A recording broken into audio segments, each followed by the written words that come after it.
Gaming is gonna be on their target. Let's actually open up the screen here and take a look what's going on in the pick and ban phase. We do have the draft phase going up right here, and as you can see, we do have Primordial being taken out and standard Regis Pangea. I do also want to thank whoever did do this. Give me a second. Luke Kang, thank you so much for the prime, much appreciated, sir. 29 months, incredible, thank you, sir. Also, hello there, Head Bonnier, good evening, sir. The Loon, good evening, sir, and welcome. Eddie Coffin, good evening, sir, and indeed it is an early start. Well, I guess we're getting ready for the weekend, con. It's gonna be amazing. We got tomorrow the third game from the Rooster Cup for the third qualifier. Top 3 will go into the finals, and then Trinda will need to defend his throne over there. We do have also on Sunday the novice qualifier. Or I should say the CPL Novice Tournament also going into the finals. So definitely quite an amazing weekend. Fitting for, the last days of the month. I'd also want to say hello to everybody. Bueno, good evening, sir, and welcome. I'm sorry I can't get the list well beforehand the game, so I can actually add it to, how to say, an animation or stuff like that. I would love to. I would love to make a template for it. Hello, sir. Also, good evening, sir, and welcome. I do see Small Soldiers. Hello there, sir, and welcome. Faithless Shooting. Good evening, sir, and welcome. Closing, guten Abend, mein Herr, willkommen. They stopped like 5 minutes ago. I don't know exactly what you're talking about, and I didn't actually get to look. Maybe if you can share a link so I can actually take, my eyes should see it, something like that. And also, thank you so much for picking up that first promotion. I do want to put my chats in order here and say hello to also YouTube. Good evening, sirs, and welcome. Let's actually see what Commander and Boomer Gamer are gonna do tonight. On the left side of the screen, we do have Commander, and I do notice Highlands has been the map chosen for today, so definitely there's gonna be a lot of cities and a lot of space. On the right side, we do have also Boomer Gaming that need to start going through the pick and ban phase. You see that Commander is gonna have the first ban and the first pick here. Let's actually take a look, wait for them to go through these choices and see what kind of matchup they're gonna go for. We do have actually Kree being taken out, and I do want to point out on the highlights map is actually quite a challenge to get all of your cities with fresh water and everything, and a lot of the times the civilizations that do benefit from unique improvements or some extra housing abilities to get extra housing, for example Rome getting the half coast bath, are usually preferred. Now that doesn't mean we're not gonna see some war civs. We've seen multiple times how the players do try to get the Shaka going, some Mongolia Genghis Khan going, maybe Kublai, now it's all the rave, and we're gonna need to see if they're also gonna pick Maori. Can you imagine if we're actually gonna have Maori in the game on the Highlands map? Yes, please. We do have Chandragupta being taken out by Commander here, and it looks like they're also hovering over Genghis Khan Mongolia. They're not really convinced Genghis Khan is worthy of the ban here. Let's actually see if Commander are gonna lock him in. Boomer Gaming on the other side, they went for, taking out one of the big simmers, a goal over there. And I gotta say, on Boomer Gaming, we do have Lobster, which is Propaganda, which is a very, very big fan of Gaul, of Russia, like all of those seeming civilizations, Germany, Lincoln. So let's actually see what Lobster is gonna play tonight. We do have Genghis Khan locked in, so no Keshiks over here with extra diplomatic visibility on them.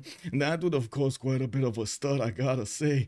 We multiple times on this map, we've seen how important it is to actually get the mid-game timings going against an opponent. Try to actually get some of those units in, the fast ones, the Corsas or replacement Corsas, basically, like Mapuche's Malo Raiders or Oromos from Ethiopia. Going into your opponent's land, pillaging their tiles and slowing him down. Yes, a lot of the times actually the map does generate a lot of land between you and your opponent, puts you quite far away, but that doesn't mean you won't have some form of a highway towards your opponent over there. Flat tiles connected.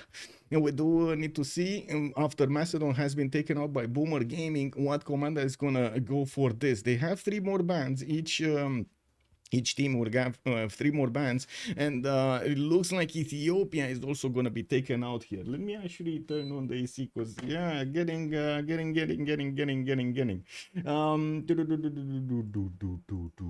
okay, click on button, we're good. Let me actually see the screen here. We're good on the screen, we should be fine. Map is, I do need to upgrade the map, right? I do need to do this while they're going to go for the next choices. Looks like Kree has not been taken out by Commander in the first ban, but now it does appear taken out by Boomer Gaming. Of course, the extra trade routes are quite amazing. Miku ups are something to crave for. And well, let's actually see what Commander is gonna do here. There still is an India Gandhi, and we've seen it multiple times how well it can do in the games. We still have a lot of other civilizations that have been picked up on this map a lot, like Lincoln, like Theodora, like I'm thinking actually even Japan. I'm thinking Japan right now. They're not taking out Tokugawa from the draft. I'm actually quite curious if anybody's gonna take a chance and pick something like Catherine the Magnificence. We do have Hungary in the game. We do have Khmer. There are so many possible civilizations here to pick from. Kublai Mongolia is also gonna be taken out by Commander, and I do see on the right side Boomer Gaming not gonna take that chance and actually will ban Mapuche. Okay, so this is gonna be Highlands, not Rich Highlands. This is Highlands, not Rich Highlands. So a lot less resources, and that also means you can actually get your setup going, you know, properly with everything. Also, Headbonia, who is playing for Commander today, that's a very interesting question. Like looking at here, who is in their chat, we do have Milentovic, Akuma, David Leach, Simple Mouse, and SQ. I think Akuma is not gonna play, but I do believe the others will. Let me actually take a look at the list in the lobby. I don't see all of them joining. We do have SQ, we do have Simple Mouse, and I do see David Leach, but I don't see the other one, the fourth one. And of course, on the other side, we did have them doing the same joining over here. The chats, Lobster with Paul. Lobster, by the way, is Propaganda over here. We do have Alex and Forking Knight playing tonight for them. Let me see what's going on here and also see who actually thought to ping me right now. Oh,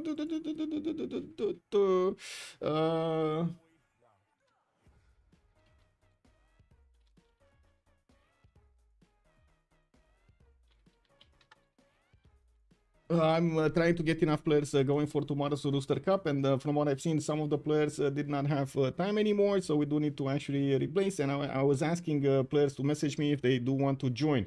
So this is one of the players that wants to join over here.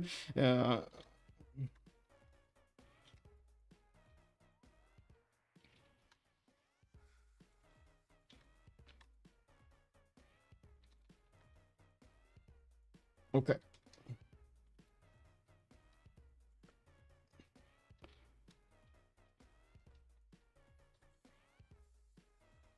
Okay, there we go. There we go. Tomorrow, big game tomorrow. I gotta say, oh my god, looking at the roster over here of, well, I should say the matchup, the player list that's gonna be tomorrow. That's gonna be quite nice. Let me actually, oh my god, my Discord got effed again. Oh no, Discord, what did you do? Okay, there we go. We're back in action here. Let me actually take a look.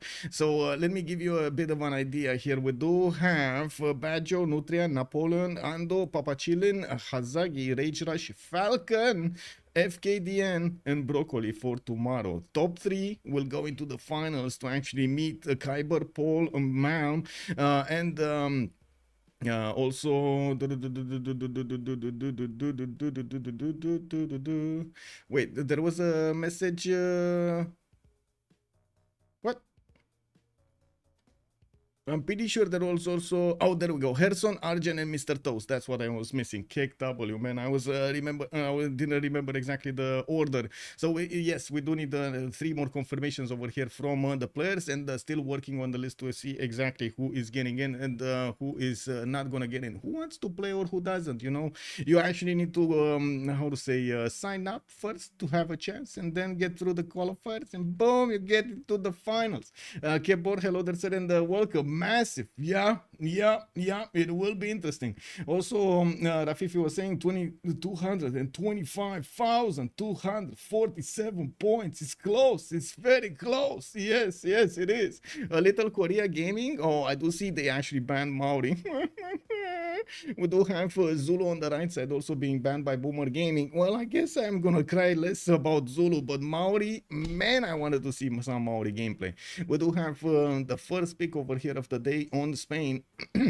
while Boomer Gaming are gonna go for something like Rome, and that's gonna be the Trajan persona, not Julius Caesar. We do need to see what their second pick is, and they do have quite a few. 2 seconds to go. There's not quite a few, and we got Korea Gaming. Rafifi nailed it. It looks like Korean Seondok is gonna make her way into this lobby, and we're gonna need to see how he's gonna get to use his powers over there. The Seowans, and of course the Hawacha. We do have Komanda going for Russia also as the second pick. Oh, we got a Tundra Gaming going on here. Okay. Well, let's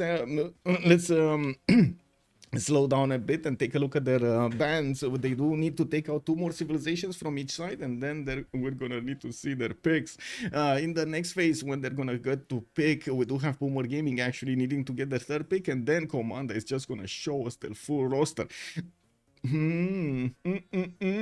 Yeah.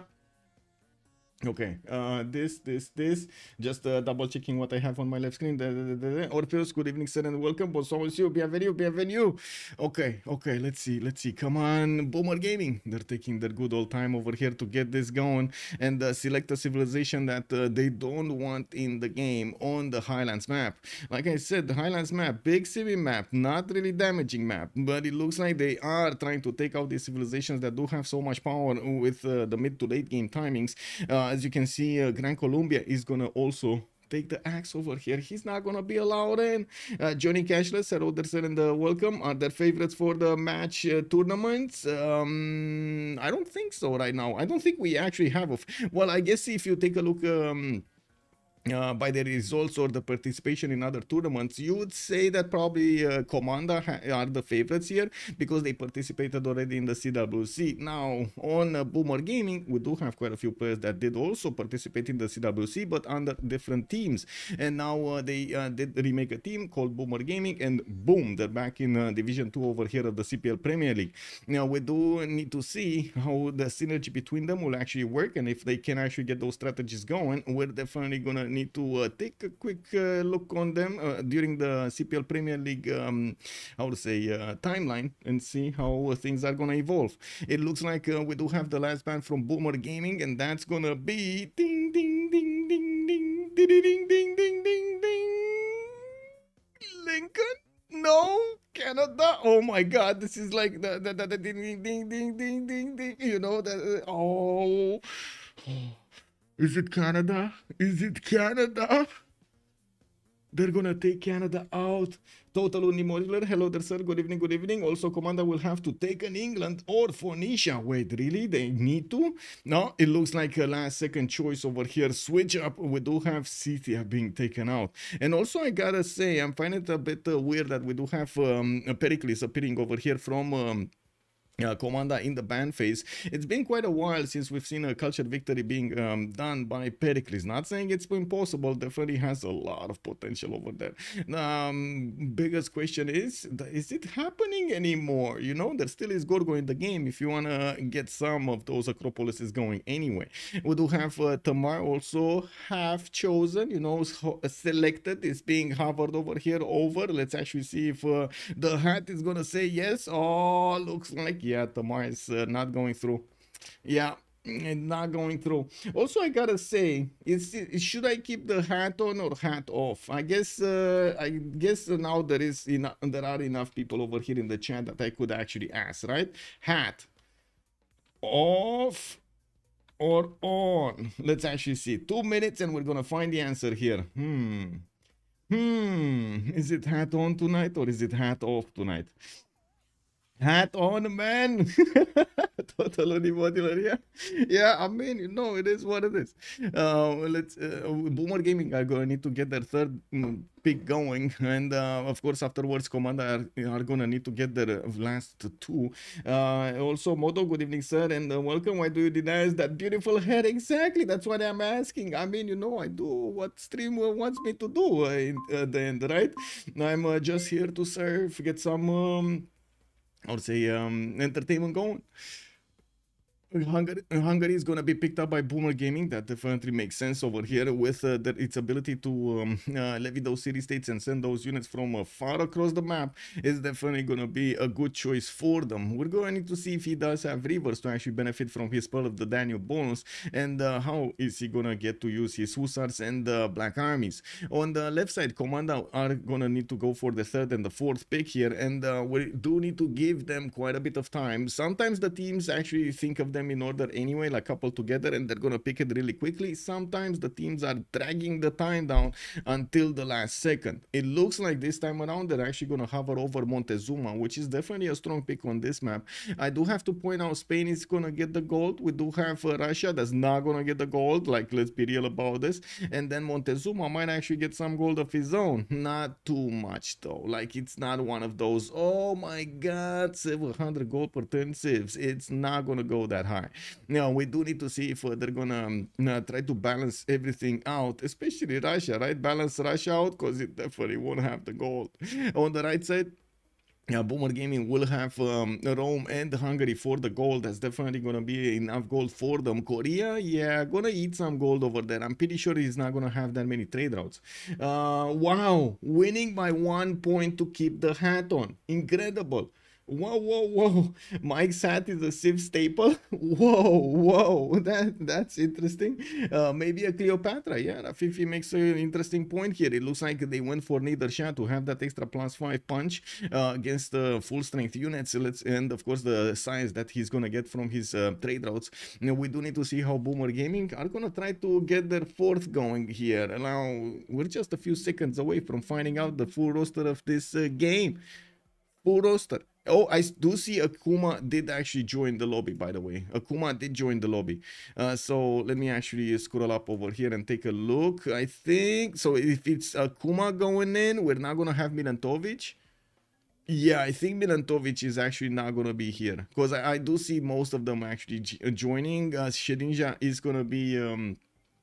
streaming. Yeah, there we go. He actually moved, and we're just gonna need to wait for one last one to join us here. So we do have on the other side Alex with Paul with I see Lobster, and there's gonna be the fourth here that we don't know yet. Forking Knight, he needs to join, and the last choice is gonna be Eleanor.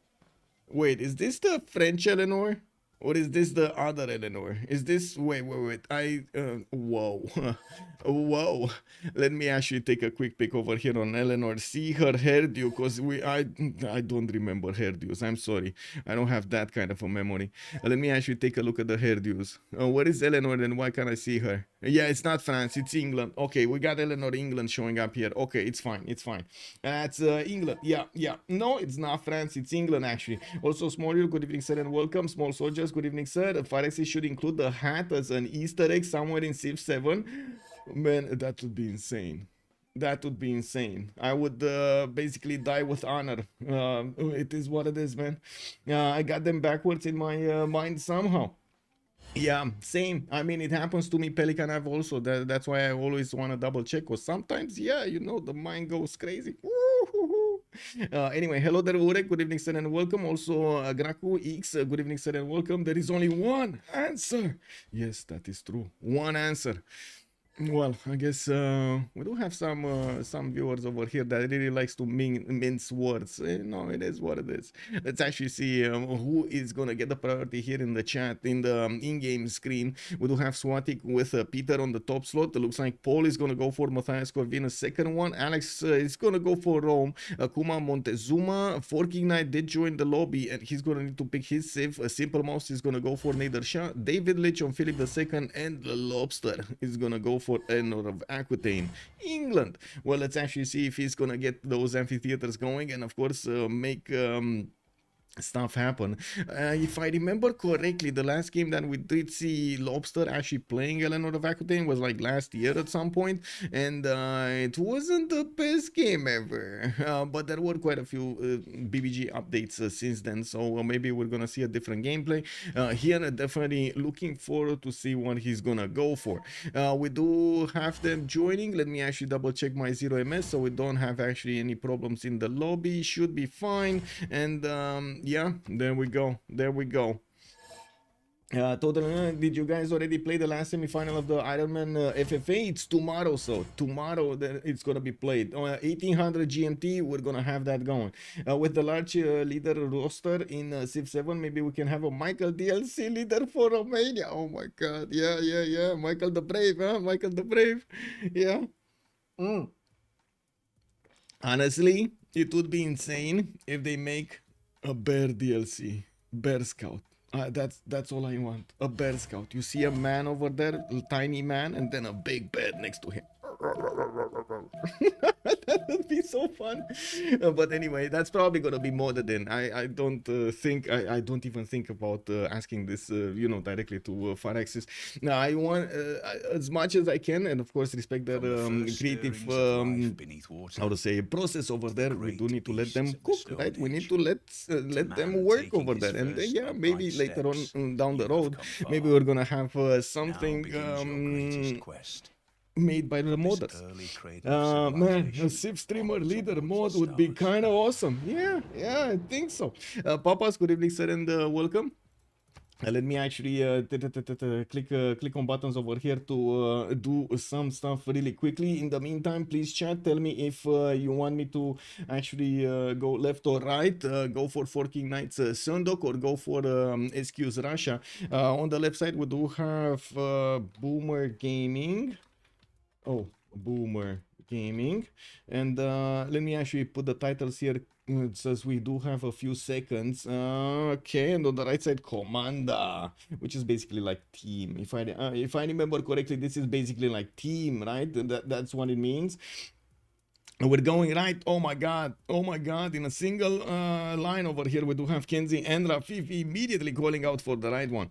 Okay. Also, definitely curious what abilities people would get. Yeah, I've made food just on time. Let's go, Orpheus. Bon appetit, monsieur. Bon appetit. Looks like we're going to need to take a look at Russia here. St. Petersburg getting his scout in 3 turns. While I did put the screen here, I'm just going to click on a few buttons. How many remap 012 10 minutes for a submission period. There we go. Put the points in and see if you manage to win. How to say, by correctly predicting if they're gonna go for a remap or not. This is Highlands. This is gonna be a map that's definitely gonna be big, and most of the time the players don't actually end up remapping this that much. Also, Mike, considering all your experience casting Civ tournaments, have you considered making some Civ tier list video? At some point I did, sir.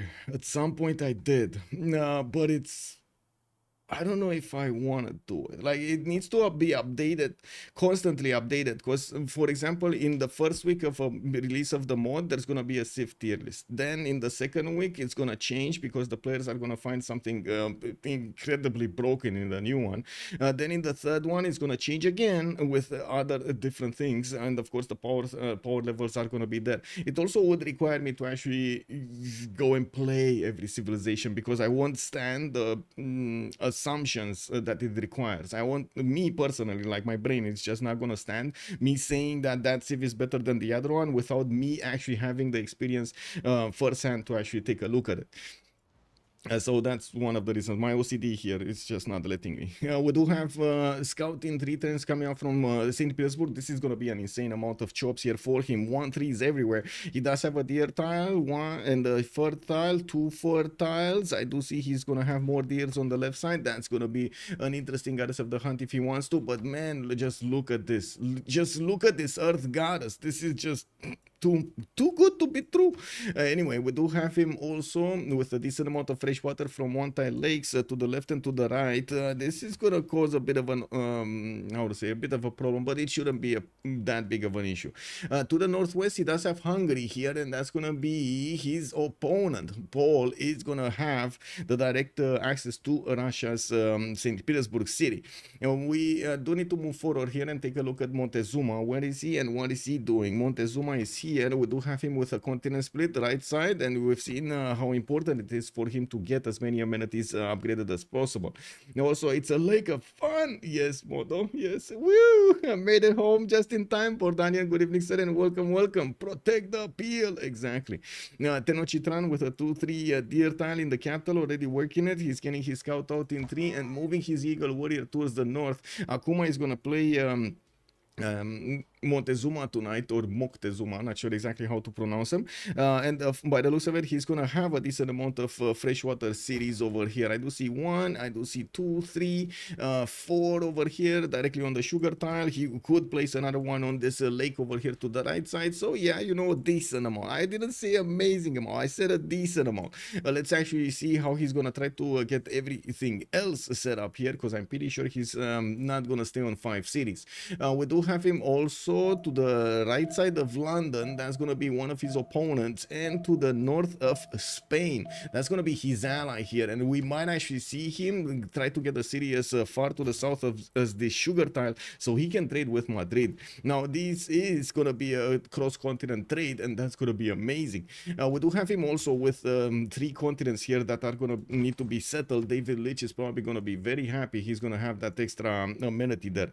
Looking at Nader Shah, we got him with the bananas. We do have him with the truffles here, 2, 2, 3s, and it looks like he's gonna get a scouted one from Mashhad soon. We do also have him with a decent amount of rivers. Oh my god, this looks like Hungary land. Like, not gonna lie, that looks like Hungary land. Hungary here is kind of taking the short straw, not gonna lie. We do have Mashhad getting his second scout soon. He does have some geothermals to the northwest to put his campuses next to those, and of course get the extra adjacency going from the mountains as well. Good decent amount of fresh water, north and east. These 2 big rivers are gonna give him what he needs, while he's gonna have some fresh water also in the coastal tiles in the southwest. Not gonna have anybody to trade with. Korea is gonna be an opponent to the south. We do have Rome here as an opponent, so he needs to be careful of settling to the south here and try to put the cities in a position that he could defend from. Moctezuma and Philip the second trading together, strange story. Yeah. Now, well, let's take a look at Spain as well, who is, okay, there we go. Madrid on a continent split. He does have a +4 campus directly in the capital between the reef and the geothermal. He's going to get to work 3-2 bananas with a 1-3 tile from the beginning. And I do notice he's also going to get an insane campus on that niter tile. That's a 2, 4, 5, 6, 7 campus over there on the niter tile. Insane. We do have him also with a few freshwater cities from the rivers to the south, and 1 tile lakes over here in between them. I'm pretty sure he's at least gonna get another city to the northwest, and it might actually be on the river, not here, because again, we might actually need to see them synchronize a little bit here and get some work done, so they can space out their cities in for the Gulf of Cadiz to be able to trade those goal points right between Madrid and Tenochtitlan. Get those traders going. Now we do need to move forward. Let's actually take a look at Matthias Corvinus. Now I do see he ended up with the short stick here, because yeah, he's gonna have another city. That's pretty good in the second one, but in the capital he only has a single tile for his Pearl of the Danube bonus, which is incredible. I can't actually overstate this. It is incredible how much tempo he's gonna get from that Pearl of the Danube if he does manage to get it going. I'm actually extremely surprised he didn't want to move one to the left side there to try to have more. And I do also want to point out, man, if he doesn't actually open up with bronze working, this is gonna hurt him quite a bit here. This is rainforest. He's not gonna get to put down his government plaza or chop that tile without actually getting bronze working. Not that great, not that great. He does have scouts moving around south and northwest. I do believe he's a warrior. Where did his warrior go? Oh, I see, southwest. So northwest, southwest, and southeast are gonna be his directions to scout here. He did find La Venta. He's going to find a Tiki Hut. We do have him with a settler coming up in 3. And yes, I do notice he's going to have the cliffs of Dover to the north. Probably still going to want to put cities on. Oh my God. What rivers, man? I wanted to say he's going to want to put cities on the rivers. And then I just, you know, remembered, what is this land? What is this land? Yeah, well, it is going to be a challenge, I gotta say. Second city definitely can be in the north, in the Solway Firth. Yeah, Firth. And I do see he's going to have England over there to trade with. That's not going to be bad, having trade routes from so early on, from 2 civilizations that do have a lot of traders. That's going to be nice. We do need to see also if Hungary is going to try to get the 3 encampment set up here from the beginning to pressure Russia. There is certainly a possibility for him to get his units very quickly towards the Russian cities and try to bonk some units. I I think I just there we go, there we go. Michael's hat relic grants one icon unit with +3 sight and +4 movement. Yeah, like Flash. Woo! Andy Robos, obviously, bienvenue. Looking forward to, let's actually take a look at the Rome. We do have Rome here with Cedra coming up next turn. It looks like the players are turn 10 and we do have a declaration of war. Alex is gonna get the ability to get some extra culture from the Seal tile. Not that he needs it, he already had the free monuments. We do have him also meeting Persia in the north, and that's gonna be an interesting question. Is he gonna settle copper to the north? He might. I mean, he totally might. He does have also a jade tile settled to the west side and a lot of stones in that city. Anyway, that's gonna be a good amount of fresh water to the south. I do see coastal tiles with some one tile lakes that he can get the fresh water from in the north and the west side. And we're just coming up on the vote here. Let's actually, there we go, we got a pause going. Let's actually take a quick pick on Eleanor. 131 seal tile, gets to couple it with the fish. We do have him for settling Montezuma. Okay, I guess he doesn't know about Montezuma, but he's gonna get this settled on the 1-1. And I do see he's gonna need to spend some gold on the stone tile. Okay, that's fine. Another freshwater settle in between the mountains to the southwest, and I do see with the geothermal, with the reef tiles, he's gonna get some extra adjacency towards campuses there. Oh, some more bananas here to the southeast with one tile lakes, but that's kind of far away from his capital city. That's gonna be a 1, 2, 3, 4, 5, 6, 7, 8, 9 to settle. That's incredibly long for a B2 or B3. Let's take a look on Seondok also, because I don't think we've seen her spawn at all. Gyeongju does have spices. Oh, there we go. This is it. This is it, boys. This is it. Oh my god. And some missions, because right now I'm pretty sure we would have some yeah, there we go. I ended some missions. Oh my god, that was quick. Whew.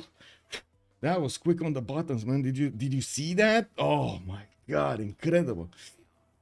Anyway, now we're going to need to take a look at all of the civilizations one more time to take a look at this time a bit more in depth. That now that we know the map, we're going to need to see their strategic resources, their second cities, third cities, and of course their early choices. We do have Gyeongju getting his amber tile here, the 2-2-1, and I do see he does have a settler coming around from his capital. Might actually go for that 2-2 base to the north. I guess he's actually struggling between having the banana as extra food, like settling sugar, getting the banana, or going to the northwest to get that spice tile and the other cities and the other tiles over there. Looks like Forky Knight is gonna choose sugar tile to the south to benefit from a lot of food, a lot more population. We do have him also getting another settler in 5. He does have his iron in the capital with horses in the second ring. He's gonna be to the west of Persia, but that's not gonna be easy for either of them to actually get an army through. And at the moment, I don't see him sending a scout to figure that out. He does have Rome in the southeast, which, by the way, they could set up coastal trade routes here, no problem, since I don't actually believe that much that Persia is gonna get a city on this coast. And if he does, what's up? He's gonna be in a 1 versus 2, you know. Fortuna Belly, good morning, sir. Welcome. Let's take a look on Peter, because that was the first shift that we took a look at earlier, but we didn't check out his strategics. He did manage to put his Lavra, that's his replacement holy site, on that horse tile to the northwest, and I do notice the settler moving west side is going to benefit from a 1-4 deer tile once he settles. He's going to already work a 2-3-1 fertile from the southeast, giving himself that nice and juicy production. Good thing is he does have some extra food from the sheep tiles that he could couple and keep on growing. We do have also him benefiting from an iron tile in the second ring here from St. Petersburg, while his settler is slowly getting out there in 3 turns. He did meet, by the way, Hungary here to the northwest, and I do notice he's about to also take a look at the Hungary's spawn. His scout is about to get in there, and I don't see Paul actually defending his initial cities, I should say tiles there. We do need to take a look at Montezuma also. Where is Montezuma? Next up, Tenochtitlan coming up with a settler in 4. He is gonna go for the sugar settle first, benefiting from fresh water, a campus style there. I would imagine he might actually want to get that the campuses in both cities. He has 2+3s here, one in Tenochtitlan between the mountains on the 2-2 base, and one over here that's gonna be a 2-1, and he doesn't need mining for it. Now we do have iron in the capital. I do see his horses horses are nowhere to be seen. Is that a 1-1 base? That's probably his horse right there. Right, that's probably his horse right there underneath the palace of Tenochtitlan. Wow, wow. I mean, this is like in how to say, not the Avengers, how do you call that guy from outer space, like in Thor or something, and underneath the palace you have like all of those terracotta soldiers or something. Oh my god, yes, that's what it is, the horses from Tenochtitlan, the hounds of hell over here. And we'll see if they're gonna get used. Akuma's builder is just moving around, trying to scout a bit and see what's up. He does have an Eagle Warrior moving to the west, and I gotta say, he didn't open up 2 Eagle Warriors. Usually Aztec does like to actually get a second Eagle Warrior, so he could grab some builders from the city-states, maybe even take a city-state for himself. I do notice he does have Vatican City in the south, but that's gonna be quite close to Spain here. And yeah, Spain is actually coming very close to the north. He really wants his +7 campus there. Really wants it. Like, that's a must-have that the village is gonna go for. Well, let's actually move forward and take a look at Nader Shah. Nader is gonna get Mashad and Ray. Ray did settle on Silk Tile, directly getting his extra culture going, and also an amenity. He can improve the truffles for a second, and of course getting his settler in 2 turns from Mashad is gonna give us the opportunity to take a look. Where is he gonna send it? To the southwest and or to the north? We don't know yet. He still has quite a few cities to settle towards the east, and of course at the end of these rivers is gonna be the big Solway Firth. That's gonna be the lands of England and Hungary here that are gonna be trading away their gold. We do have also Mashad benefiting from horses in the capital with Iron Tile in the second ring to the right side. We do have him with the warrior starting to explore the west, and I gotta say, he is bringing him back instead of actually going through the mountains to get the tiki hut. The tribal village survives over here. I'm pretty sure these guys are keeping a relic. I'm pretty sure that's a mantle of invisibility over there that the tiki hutians have. Looking next, we do have Philip II somewhere on the map. There we go, that's him. Barcelona with Madrid settled. His third city moving to the west side somewhere. We gotta see where is he gonna put it down, but it's gonna take us a few turns here. We got a builder coming out from Madrid. His horses are right next to the capital. He can improve the fish, and I'm pretty sure, there we go, he's gonna try to get his Celestial navigation boost, so he can get the harbors much faster. The boost for Celestial is very important. Iron Tile in the second ring from Madrid in the southeast, while he will need to show us the way later on with how many cities is he gonna get here. Well, moving forward on the other team, we do have Matthias Corvinus with Cedric coming up in 1. Looks like Hungary did buy a slinger so he can defend himself from the scout of Russia. We do need to see if Paul is gonna move south over here on that river, or is he gonna go somewhere else. I do have to point out, Russia does have a warrior here, and this is gonna be extremely dangerous for Paul to actually move it down there. He might go also for the rice tile. That would have been quite nice for him to get going all of that extra food, although of course again rivers will be prioritized. He does have the cliffs of Dover to the northeast of Debrecen, although I don't believe he's gonna want to get there that quickly, especially because the distance, because of the distance. 1, 2, 3, 4, 5, 6, 7 to settle. Okay, 7 to settle actually is not that bad. 7 to settle might not be that bad.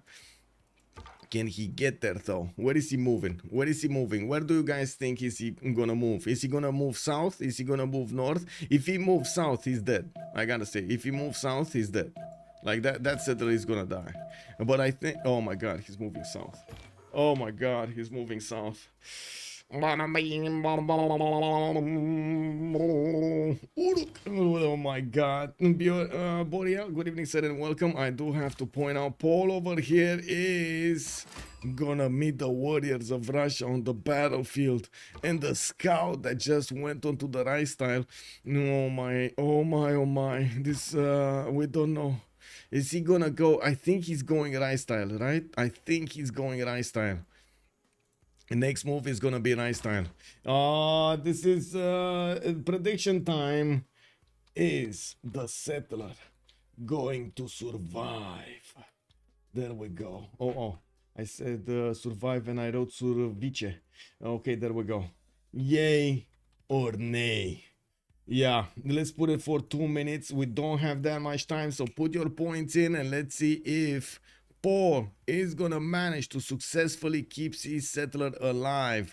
We do have the warrior of Russia actually taking a position behind the mountain. He's not seeing where that settler is going, and that settler actually took a left turn. And we do have the settler with no visibility on that tile, and by the looks of it, Paul is trying to go somewhere here, moving away from the scout of Russia. I gotta say, this scout actually got into a bit of a rice tile there, and I mean, you know, food, a lot of food, and I don't know why he didn't. Maybe he didn't have the first moves or something. Yeah, this Hungarian settler is about to be out of danger. I think he's going for this, right? He's going for this tile right now. And even if he wants to, yeah, even if he wants to, the Russian warrior is not gonna get there. Like, he moves here, then this one moves here, then this one attacks, and then we do have the Hungarian slinger uncoupling from the settler. Settler moves on the 1-2, and the warrior is like, Pikachu! He doesn't get there, but he might actually take the slinger down. Anyway, that's it. We do have also the first campus being placed by Buddha. We do need to see if Debrecen is gonna get there, and by the looks of it, Russia is now moving his warrior. SQ? Swatik? Oh my god. He's actually now moving his warrior. Because I'm pretty sure Hungary is not going to get here. He's not going to want this. I don't think he wants this. I think he wants this. I mean, ideally, you want more tiles around, but there is nothing that he can do here. Giving him more in 2 tiles, that's what I mean. I mean, he could settle here. This would be nice, but this is so far away. Oh my, oh my. Bets gonna close earlier? Yeah. Well, I do see a lot of them. A lot of the bets right now are this settler is gonna survive. Paul is managing to find exactly the road to move this settler in the fog of war so his opponent doesn't get it. Yeah, we do have also Russia getting his scout. Oh, yeah, there we go. You see. Yeah, there we go. There we go. That's what I was thinking. And even if Russia is gonna attack this slinger, gonna leave it half HP, and that's it. We might see him. No, he's gonna shift enter. Yeah. There's no way he's catching it right now. No way he's catching it right now. Even if he goes there. Yeah, there we go. He's just, you know, not kidding. Oh, this might be a mistake. I don't think he has first moves. Anyway. We do need to take a look at Rome here. Rome to the west side of Hungary. We do have Don Leva joining us. Good evening, sir, and welcome. Thank you so much for the follow. We do have settler coming up from Rome, builders from Lugdunum, and I do see Medilandum did get settled to the south. He did not actually go for the copper tile settle in the north. He does have some 2-1-1 bases here for the extra culture underneath that city, and I do see Medilandum 2-1 base. Not extremely fast, not extremely strong. What is this flood happening here in Bactri? Whoa. Anyway, in Rome we do have him already getting his 4th city out. That's one more city than everything that we've seen, and there we go. Let's actually see, is Hungary gonna move this? He's gonna move this, right? Yeah, there we go. Yeah. And now we do have the trader in danger, but this settler is gonna settle no matter what. Yeah, it's safe. I think it's safe to say it's safe. We do see the trader actually connecting to La Venta, and you do see immediately Russia is actually gonna try to block it. He's gonna try to get that trader pillaged. Whoa, Slinger actually lashes out at the warrior of Russia. The warrior just, you know, touched him back, gave him one over there, and boom, half HP got taken away. Anyway, let's actually take a look at Rome here. Strategic resources, iron to the south of Rome. I do see horses are going to be second ring. Both are relatively cheap. He's going for more builders. He is also going to settle that copper tile settle to the north, and Hungary is keeping an eye out there, so there is no Persian scout coming through the fog of war.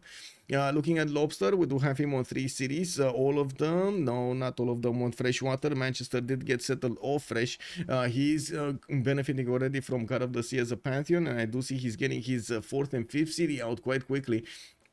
We do have him with the trader already connecting his cities. Got a builder, gonna improve some more tiles here. Looks like he actually got two builders. One is trying to get Manchester, another one of these fish tiles here.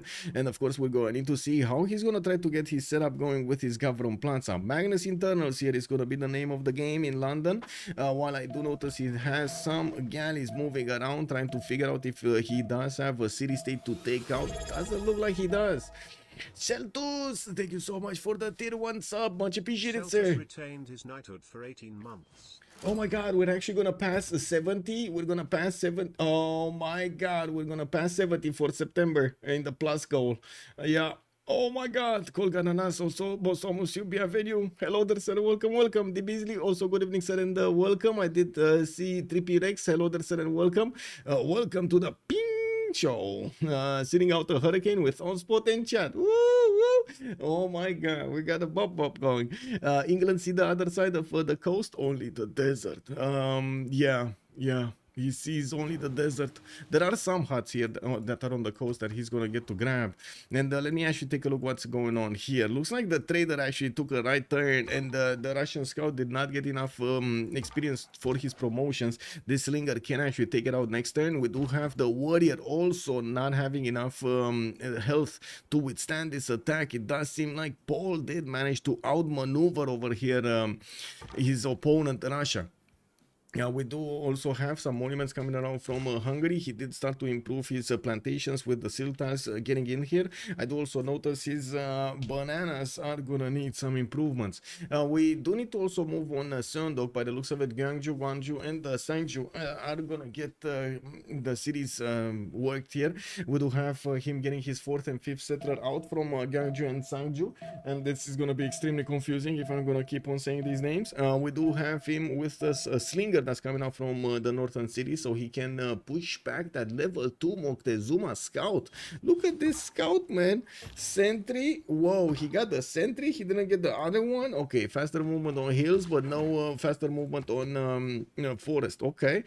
I mean, I guess he doesn't want to climb trees. We do have also Korea starting to improve quite a few of his tiles. He did get his ones placed, at least 2 of them got finished. The northern one did not, because of course of the Aztec scout just made a home there. That's just a picnic. He went for a picnic, man. They found Straya. What? Komstromsk. What did they find? What did they find? Ave Machiavelli, also good evening, sir. So we got a Floridian in chat with us. Yeah, the wind is really starting to pick up outside. Wait a second, what are you talking about here? Let me actually pull up a website really quickly and see what's going on. Yeah.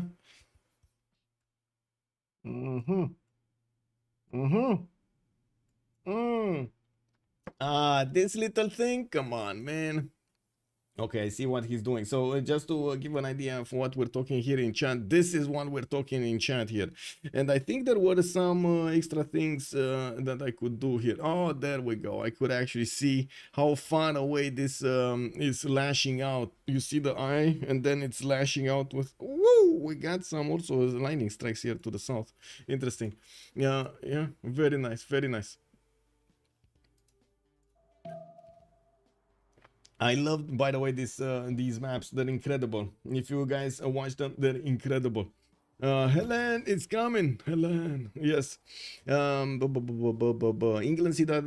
Yeah. I did see that. They closed all of our bridges. Makes sense. Yeah, makes sense. Well, stay inside, stay warm, and let's see some Onspot TV Civ 6 action, huh? Yeah, let's go. Let's actually take a look on the strategic resources of Gwangju. We do have iron in the capital, first ring, and I do notice the horses are going to be second ring here.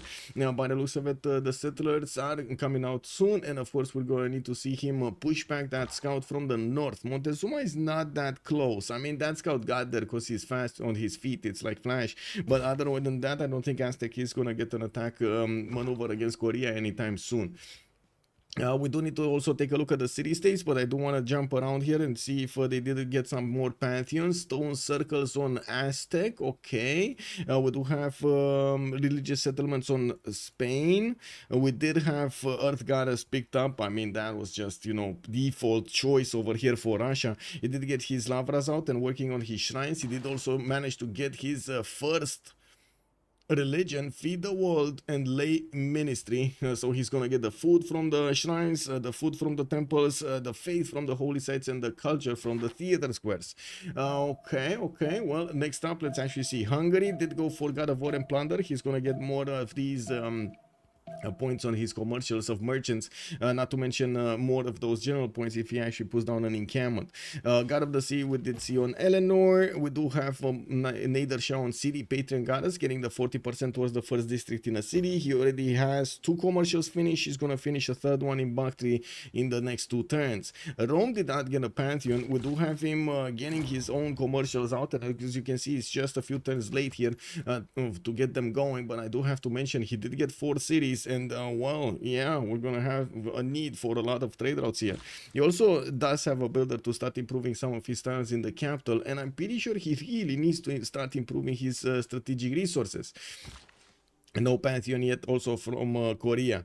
Did we have? We did see. I think we saw everybody. 9, 1, 2, 3. Yeah, we did see everybody. Just gonna take a look at the city states right now.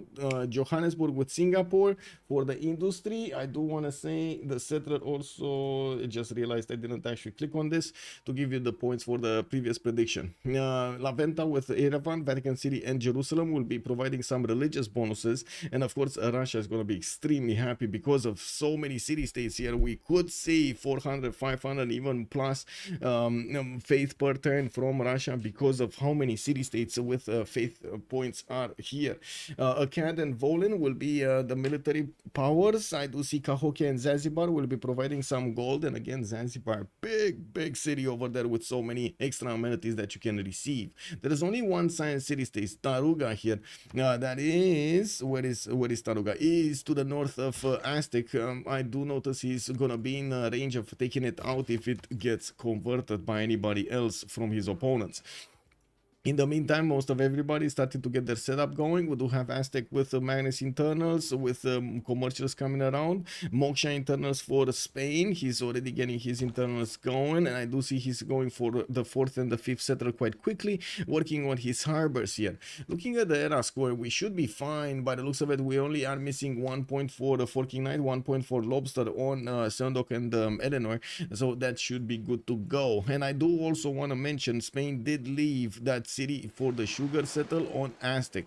You see where the warrior of Vatican is, that's where he's gonna settle. He's gonna need to get that going as quickly as he can. Acum I'm pretty sure he's gonna build a settler from Azcapotzalco, and he's gonna send it to the south anyway. Moving forward, Russia working on Temple of Artemis. He does have a lot of pashers here. 1, 2, 3, 4, 5, 6. Oh my god, so many amenities in one city. He's not gonna get these amenities though, and as in this distance on the deer tile. And I don't see that many amenities on the right side, but still that's going to be a very good advantage here. We do have him also needing to finish his shrine so he can keep the cities growing, and of course get some extra faith generation going before he's going to get into the next era. He's already on 30 faith a turn, so he's going to bank up on quite a bit of faith. Already 200, going to be probably at least 300 by the end of this era. Looking at Hungary, working already on his markets. I do have to say he only got his 4th city in production here from Buda. That's about to actually go somewhere and find his home. He's managing to get finally a Pearl of the Danube bonus on Pest from across the river here. He's gonna get his first commercial, and I do notice Debrecen also did benefit from the bonus here. He does have also... Whoa, Paul is going north. Is he actually going Cliffs of Dover, or is he going here somewhere? Well, I guess we're gonna find out together. Still no Pantheon from Rome. We do have him improving his horses and his J-tile. And I do notice Magnus Internals just got a Pantheon, God of Craftsman. He's going to add 1 more point of production and faith on each of these improved strategic resources, which of course he only knows yet about horses. He does have some more in Mediolanum. Unfortunately, he did place one of the commercials underneath that, and I do have to mention he could have used the river, but didn't have the money. That was the problem here. Did not have the money. 37 points. Woo! Gleithian, that sounds like an incredible amount of points here. Where did you see 37 points? I only see like 30 and 29. Where do you see 37 points? That's incredible. That's a bit dangerous actually to go for 37 points, because you might not get the second era or the third era actually, for that matter. Whoa, wait a second. Guangzhou did not finish the Seon earlier, or okay, I thought he did, but I guess yeah, I didn't watch the details closely. It looks like he's gonna get it now, and we're gonna see that Science get a little bit higher here. He's right now 9-9, while he does have more settlers coming around and started to move towards the west side. He did push back that Aztec scout, and of course we'll see what his Moksha is gonna do here in the city of Gwangju.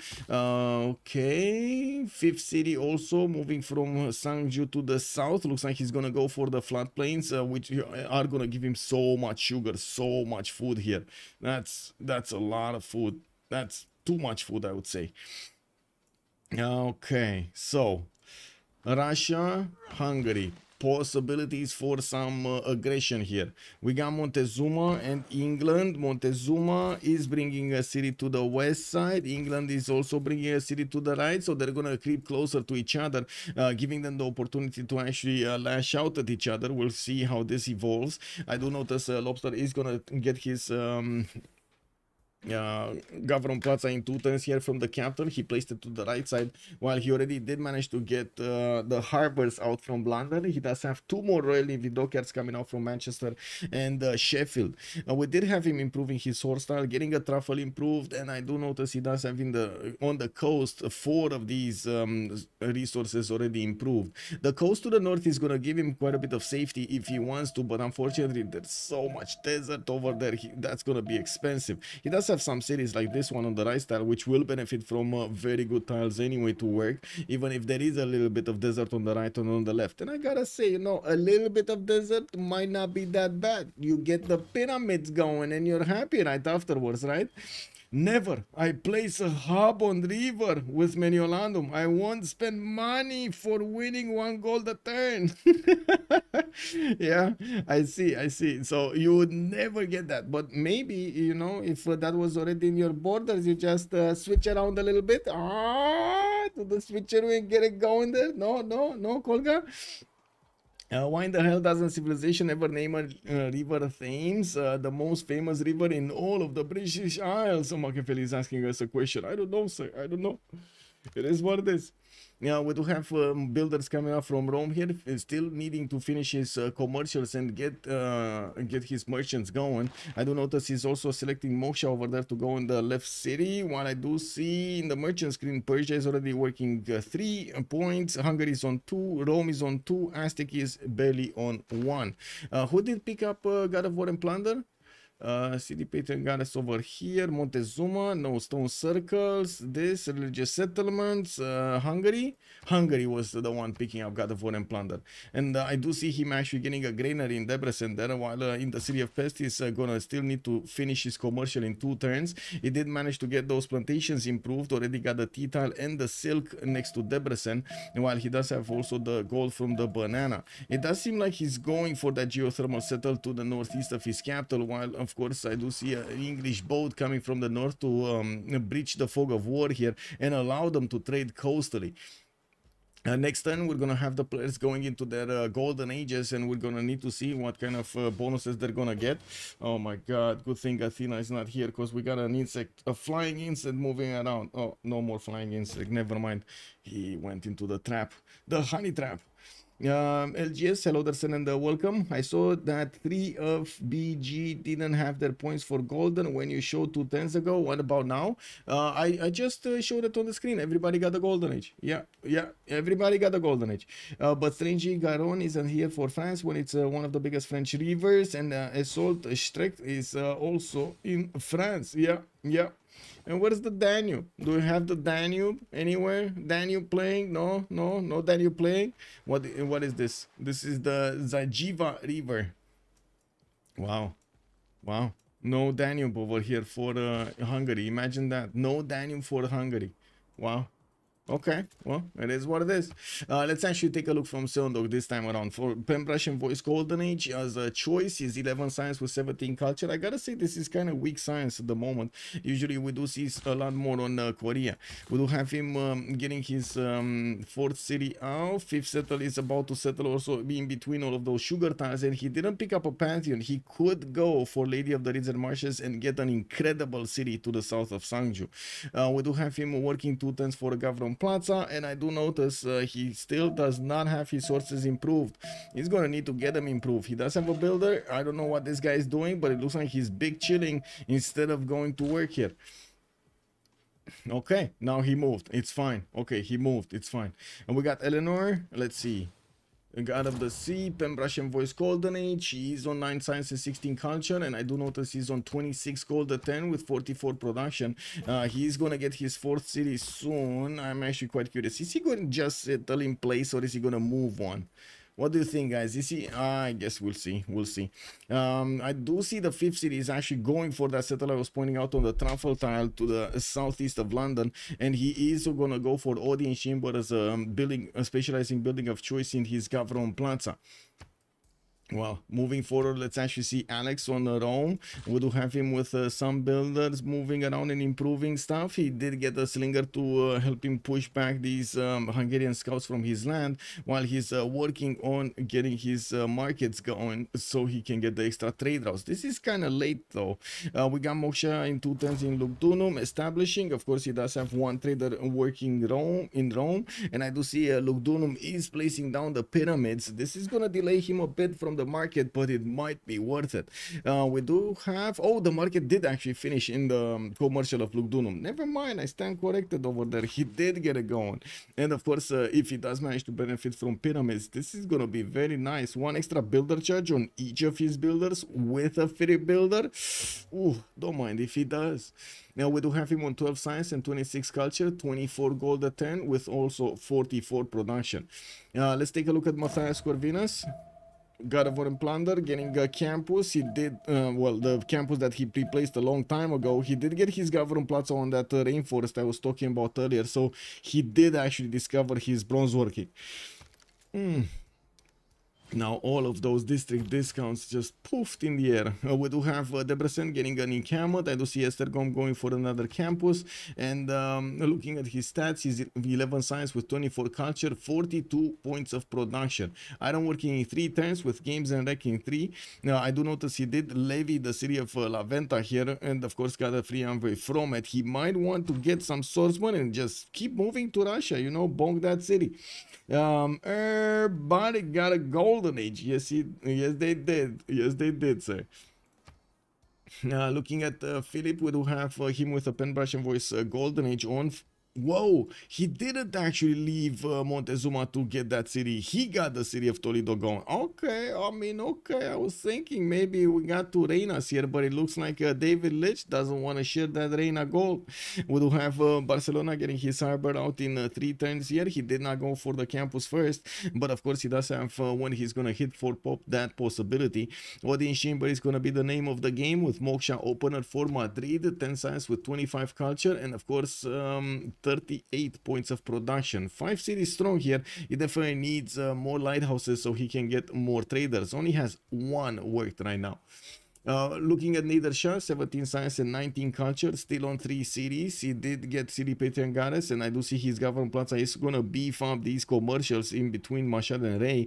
Now we do have Bakhtri also getting a settler out in 9 turns, while whoa, he actually has 3 settlers on the way to double his empire here. 2 settlers on the way, 2 settlers, 1, 2, and the third one 4th and 5th. Wow, wow, whoa, whoa, whoa, whoa, that's a lot of cities from Simple Mouse. He just wants to keep getting bigger. He might get punished for this. If Rome is gonna figure this out, he might actually just send a few horses, and this is gonna throw a wrench in all of Persia's tempo. This is a long time, very long time to actually get so many cities from the beginning. And as you can see, Rome is gonna also try to get his, but slowly, you know, slowly expanding. We do have also Nader on 42 points of production with 32 gold a turn. He did manage to get one trader, and of course we're going to need to see when he's going to get the next ones. At the moment, he just got his fourth city to the right side, Pasagade, which is going to have access to a banana and a truffle tile, but he does need to spend some gold to get them. Montezuma, let's actually see the big guy. We got him on 4 cities. That's gonna be on 2 different continents. He's getting some Eagle Warriors in Chempuala and already fighting Zanzibar for the Coco tiles. Oh my god, this city is insane. We got a forest fire here giving him so much food and production.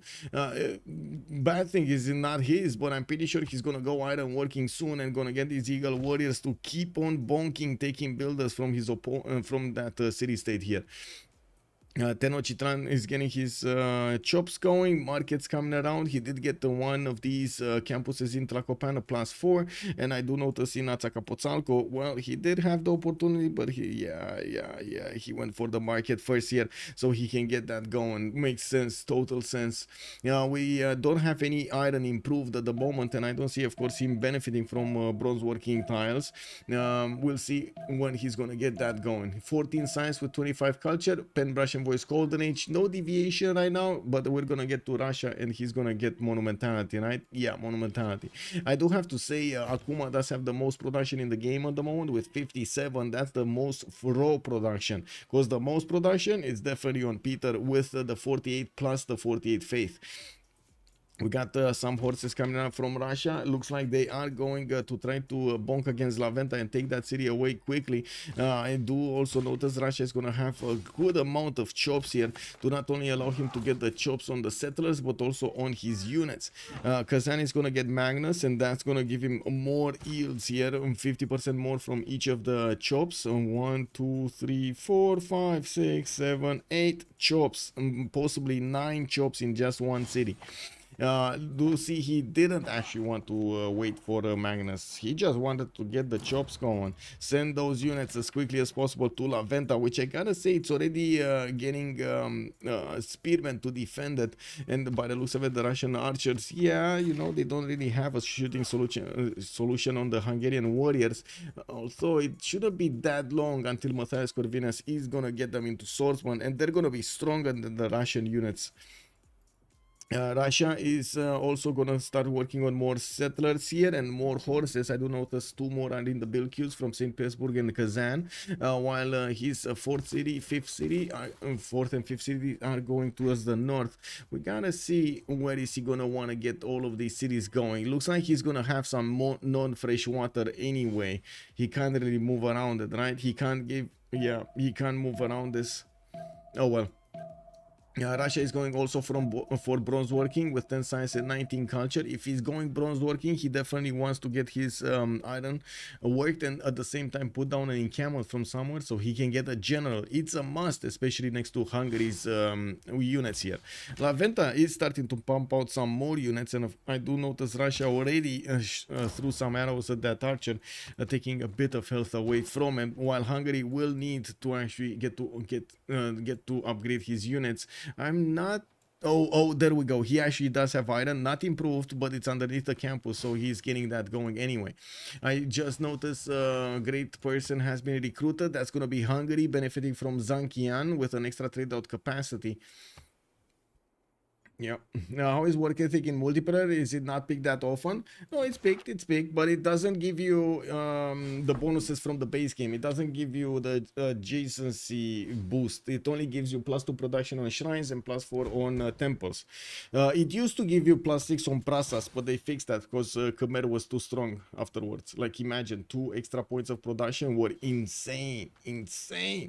Anyway, Debrecen gonna get Reina here, and I do see Manchester is plugging in Magnus, while I do see England is going for his lighthouses. He did start to put down his theater squares in Sheffield. Now we do have him also needing to improve some more of these amenities. He does have an ivory, he does have a marble tile. I do see he did settle on a truffle. He's gonna get cocoa. That's gonna be a very happy empire here, very happy empire. You do see he has 3 continents worth of amenities. That's very good. And fertile, I just saw the fertile here in Plymouth. Very nice, very nice. We do have him also with a more than decent coast to keep on expanding, even though he does have Persia to the left side. I don't think he's going to be worried that much about him. We do have Persia keeping on his settler production, and I do see he did settle Susa in the north, while to the west side, Korea is trying to get his sim going.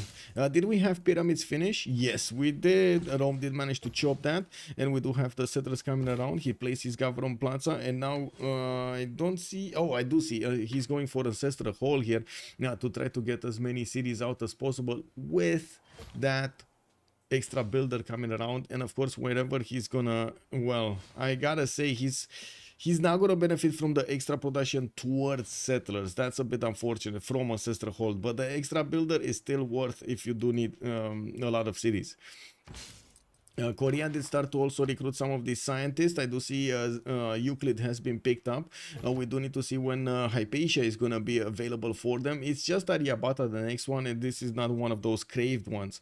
Hannibal Barca in the general screen. Looks like Russia did manage to chop at least one. There we go. He's going to get another project in 3, and we'll have the general bonus. Hungary already did upgrade his units, put them on the front of in the front of La Venta to stop the Russian invasion.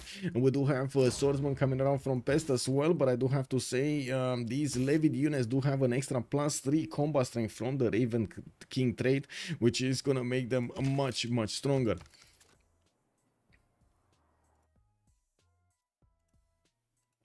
Wait, did I miss some messages? 9th settler in Smolensk, yes sir.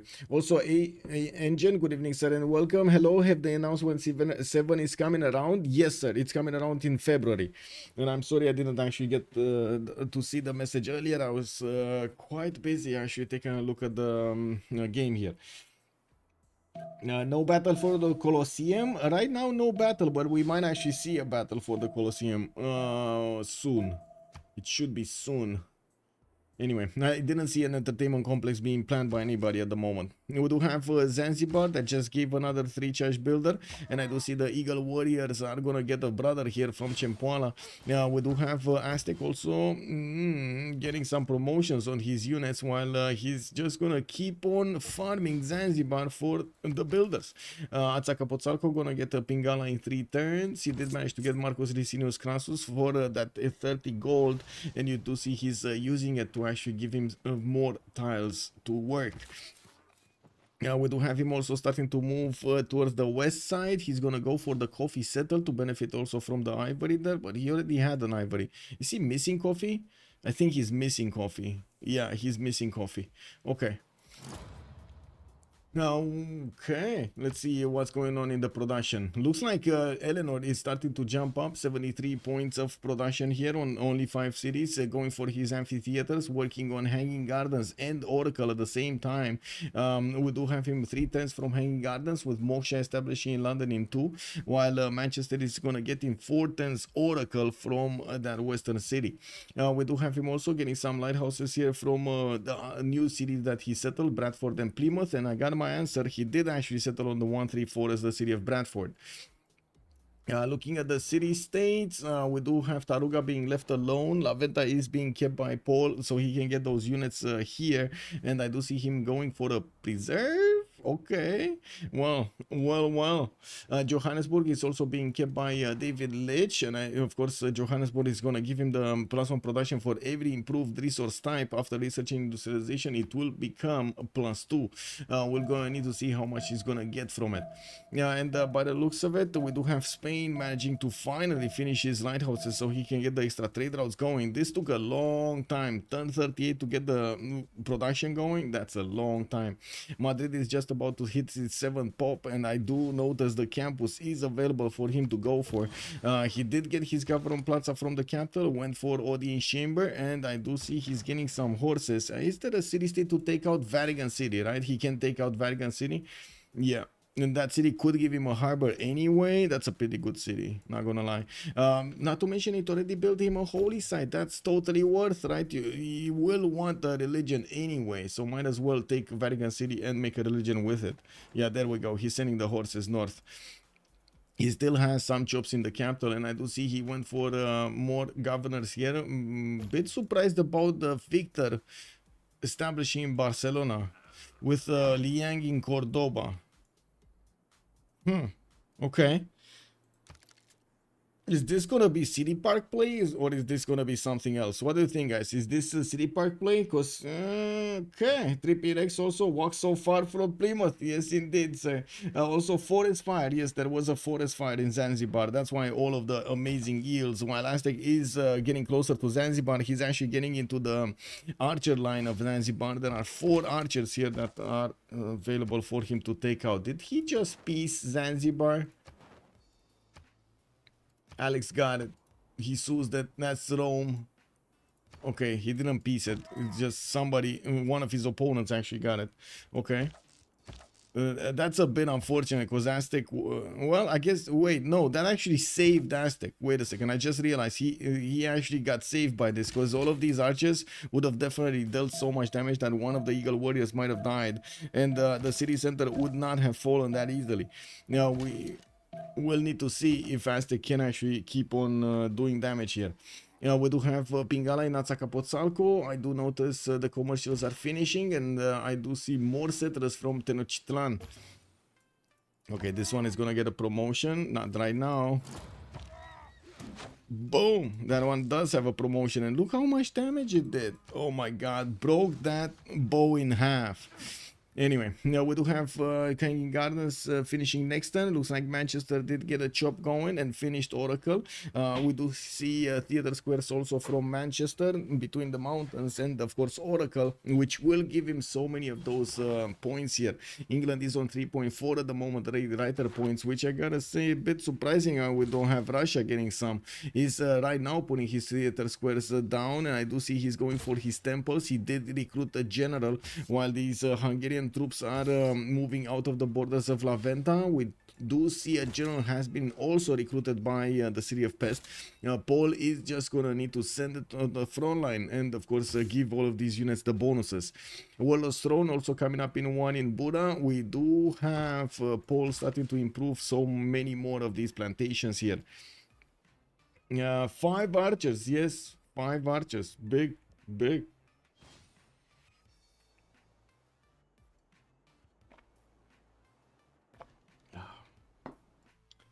Bum. Did I miss something? So that's the text is fine. This is fine. This is fine. Yeah, it should be fine. Okay. So, let's see. Spain just keeps on simming, getting his traders out. I do see finishing up his harbors. And of course, sending those horses to the north. No extra cities, though. He's still on 5 cities. And, oh, I do notice he's going externals directly to the capital city of Tenochtitlan. Okay, so initially I thought that he's actually going to go internals. But by the looks of it, he's going to be externals all the way. We do have him already with 70 gold a turn, while also Eleanor is making 101 with the traders going towards his Hungarian neighbor. We do have 2 traders that are on the way to Debrecen. A third one? Yeah, 3 traders actually going there. We also see the production queue. We do have Russia with 68 points of production in that 56 science, but he's starting to lose on the gold per turn. While Montezuma did manage to get new settlers out, looks like he is wrapping around Zanzibar, and I do see his Eagle Warriors are starting to get the promotions going. Only 3 archers available for Zanzibar, and usually these guys don't actually focus a unit. If they would focus a unit, I'm pretty sure at least one of these Eagle Warriors would die next turn. There's a 4th archer also coming around from that city center, while 2 more Eagle Warriors, possibly a 3rd one is coming from Cempoala. Looking at the merchant screen, we do have the next one, Ifadlan, and we're going to need to see who's going to get the project for this. Isodo is going to be the first engineer, and Aryabhata is still in the science screen. We do see Seondok did manage to get 30 science and 43 culture. That's more science than anybody else in the game, with a more than decent amount of culture. Is starting to get his population higher, with 7 popping Gangju and putting down encampments here to the northeast. We do have Reina also established in the city of the southeast Sangju, and he is actually gonna go for commercials right after his Seance. He does have Aztec to the west side. That's kind of far away for him to affect, but we're gonna need to see if he's gonna want to get some knights slash cuirassier slash tanks later on. While in the cities, he has so many chops to benefit from. I would imagine feudalism is gonna be a extreme importance here to get all of those chops going, and of course benefit from the direct production. The first one to hit, I guess I don't know if it's the first one, but I do see feudalism did already get discovered by Eleanor, by Propi, and I do see Pingala is establishing Manchester here, getting his army of builders. He did actually use the 30% off card to pre-build them a little bit, you know, just half cook them, and then boom, when they're getting out with the +5, he's gonna be so happy. On the Rome side, we do have finally a city on the coast. This is a city so he can trade with Korea. I do have to mention this city cannot actually trade on the water. It would need to be closer, even if he would have a harbor there. So he does need to send another city somewhere so he can allow the traders to connect. Bakhtri is not on the coast, so even if Rome does get a boat or more boats, he is not going to hit that city center. Okay, well, Rome is getting Colosseum. We do have Arena coming around from Rome in next turn, and I do see Alex does have 1-2 chops here to benefit from, maybe even 3-4 if he actually wants to spend the gold for them. We did have him getting his ancestral hall, so he's first of all getting more production towards settlers, and then when he's gonna get a city, he's gonna pop so many builders from them. They're just going ham, you know, like you've seen fireworks. That's basically builders coming out of cities. Pew pew pew pew pew everywhere.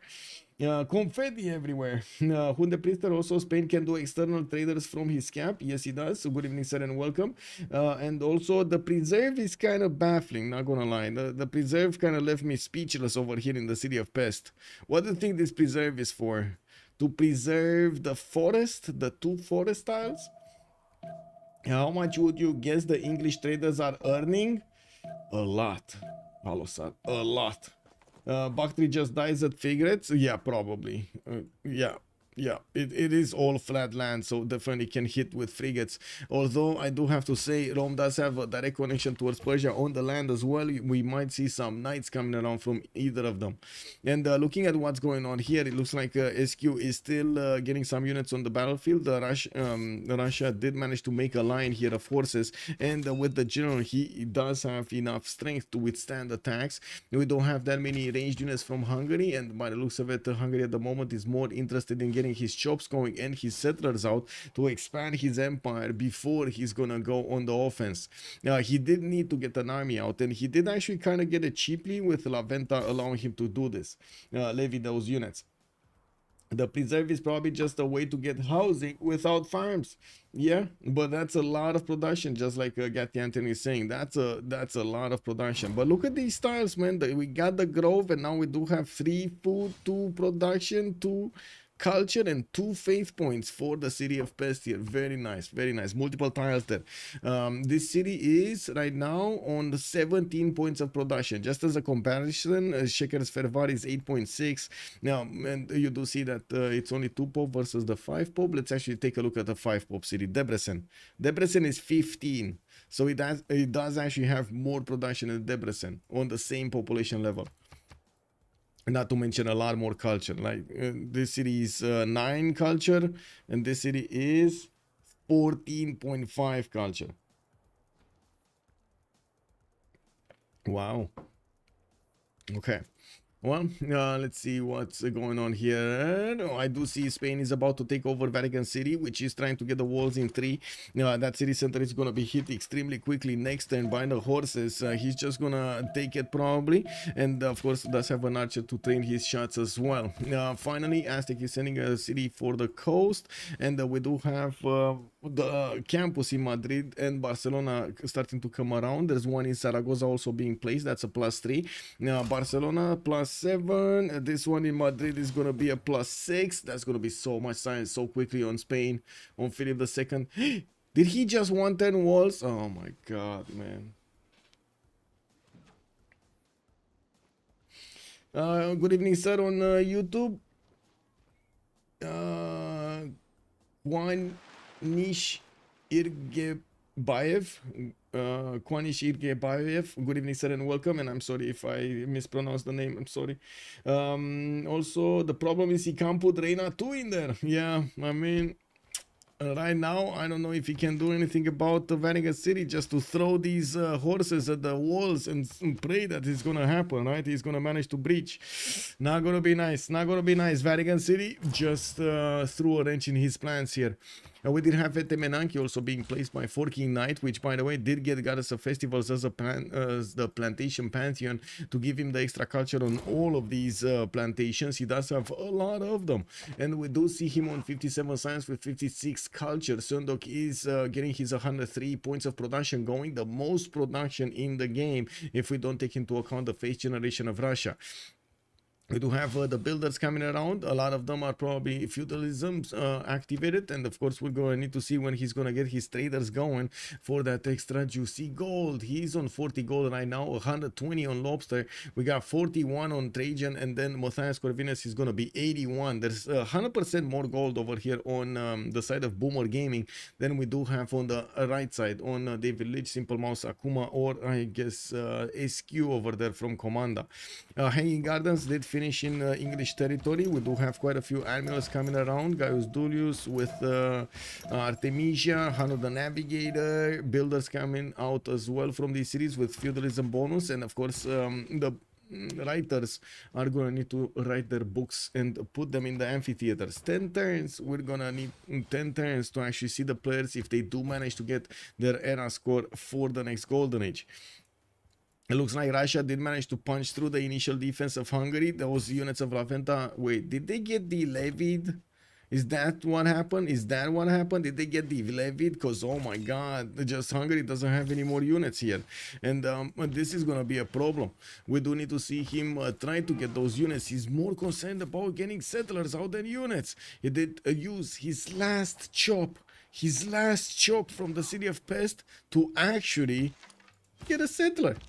Like, what is he gonna do if these units are gonna pillage, you know?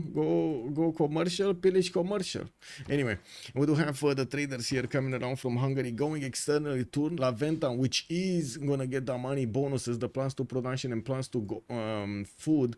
We do have him getting his commercial hub investments, Ifadran being the next one, and I do notice he's just a little bit ahead, like 3 points ahead of Rome in the point screen, while I do see Aztec is coming up quickly from behind, and we're going to need to see if they're going to manage to get this out. Let's see if Aztec is making production, putting production into his projects. No, he's not.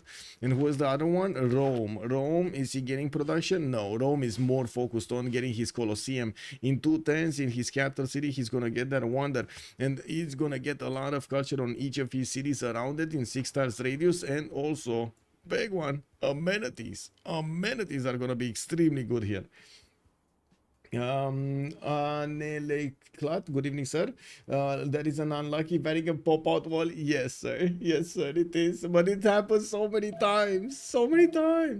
Pelikanov is saying, how many armies does the Pope have? As it turns out, the answer is yes. Pelikanov, I need a chocobo, and a Mogle push, a plushie, we need a plushie. If I get any square plushies, I'd probably go for the Kingdom Hearts. Yeah, there we go. Maybe a Dream Eater or 2. The only square plush I have, it's Vivi. They are too expensive. Whoa, you guys are talking about stuff like that. I don't know. Share them on my Discord, guys. We need to see what you're talking about there. Share the plushies on the Discord. What do you mean? Looks like Alex 1 turn away from getting Colosseum. Looks like La Venta, Russia. Oh, I do see the swordsman did actually move to get the defense on the commercial, while La Venta did pump out another swordsman here. This did get levied. We do need to see if Hungary is going to actually get his city levied again, but that's extremely expensive. 255 points. That's a lot of gold, even for Paul. They do have enough, by the way, in the bank. It's just if they want to spend it or not. We do have another city coming around, and oh my god, if Russia's just gonna... Uh-oh.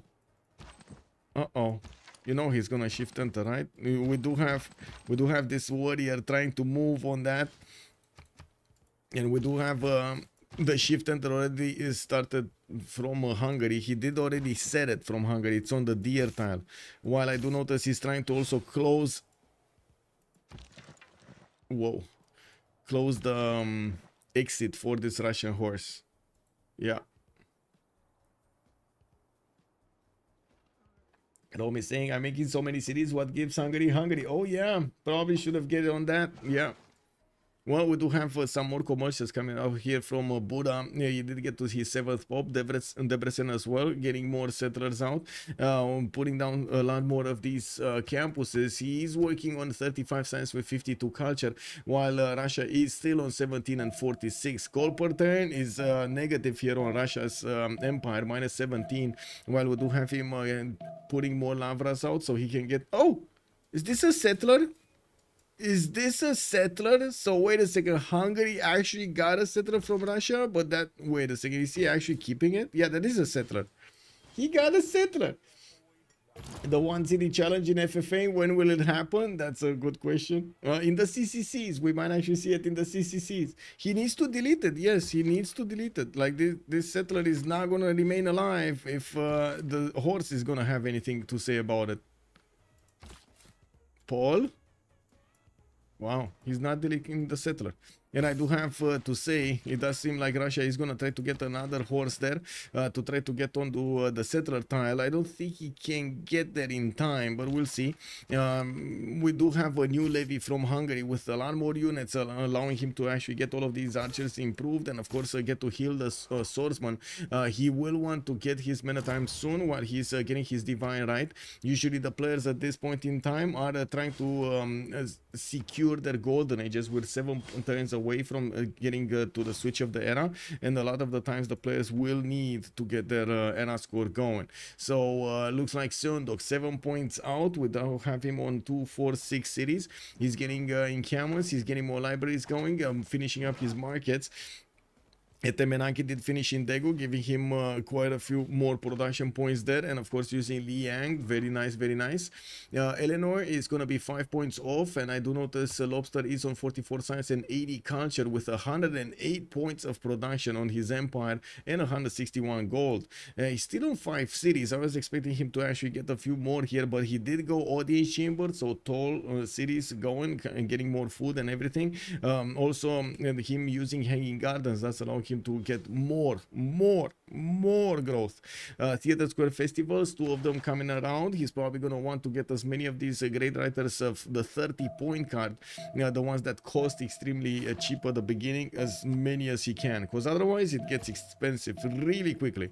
Russia is going to get Mahabodhi Temple. I do see he did also get Shun Tzu alongside Hannibal Barca, while his horses are in danger here on the front line.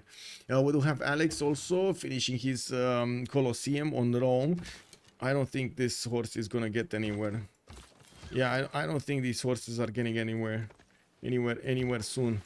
We do have Hungary with quite a few archers, quite a few swordsmen. There should be more than enough to take out these units. Yeah, there we go. He's cleaning up. He's cleaning up very nicely here. Yeah, and then he will get the opportunity to counterattack. Anyway, back on Alex, 39 science, 43 science with 80 culture, 112 points of production, getting to 210 an industrial zone, which is going to be a very poggy-woggy one, +4. Luke Dunum did not get the bath on the right side. He put it in the south, which is a bit surprising. He could have gotten 2 of these industrial zones in between it. We do have Alex also sending another settler towards the south, and I do notice he improved the majority of his land. This is a much more clean land, you know, without that many chops. With a Colosseum finish, he's getting that extra culture, and of course the amenities. We do have him on +6 in the capital with +3 in other cities. We do also see he did go over the necessary points of securing his golden age. Paul is also 5 points off from securing his golden age. We do have him getting a harbor. That's going to be a +3, not a splendid one. Okay, he's getting an entertainment crumpets from Shekers Fervar, while of course we do see that he did levy the army of Laventines moving towards Russia here, and getting another city on that front line, getting another city to the west side towards Rome, which will allow him to trade with Rome. This is going to be very nice for their economy. He does only have one more point. He did something, I'm not sure what, but he just needs one more point. And I do have to say, Hungary does benefit from the Black Army, which is a replacement Corsair. Usually you do have time to get that Corsair technology castles. Looking at Spain, we do have him still on 5 cities, getting Mausoleum at Halicarnassus in 4, and also massively expanding. His initial gamble of going against Vatican City did not pan out. We didn't have him going there. And Sasu, somos you, bienvenue. Also, Liu Kang, did he get the settler back? Let me see. No. Oh, yeah, he did. How?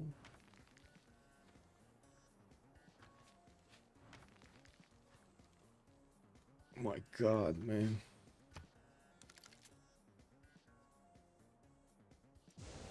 He forgot. He forgot to delete it. I don't know how this happens. Like, oh my God. Or maybe this is a new settler. I don't know. I guess that would be an excuse, right? Maybe this is a new settler from Russia. But no, I'm pretty sure it's not, because this wouldn't have existed here. Oh my God, man.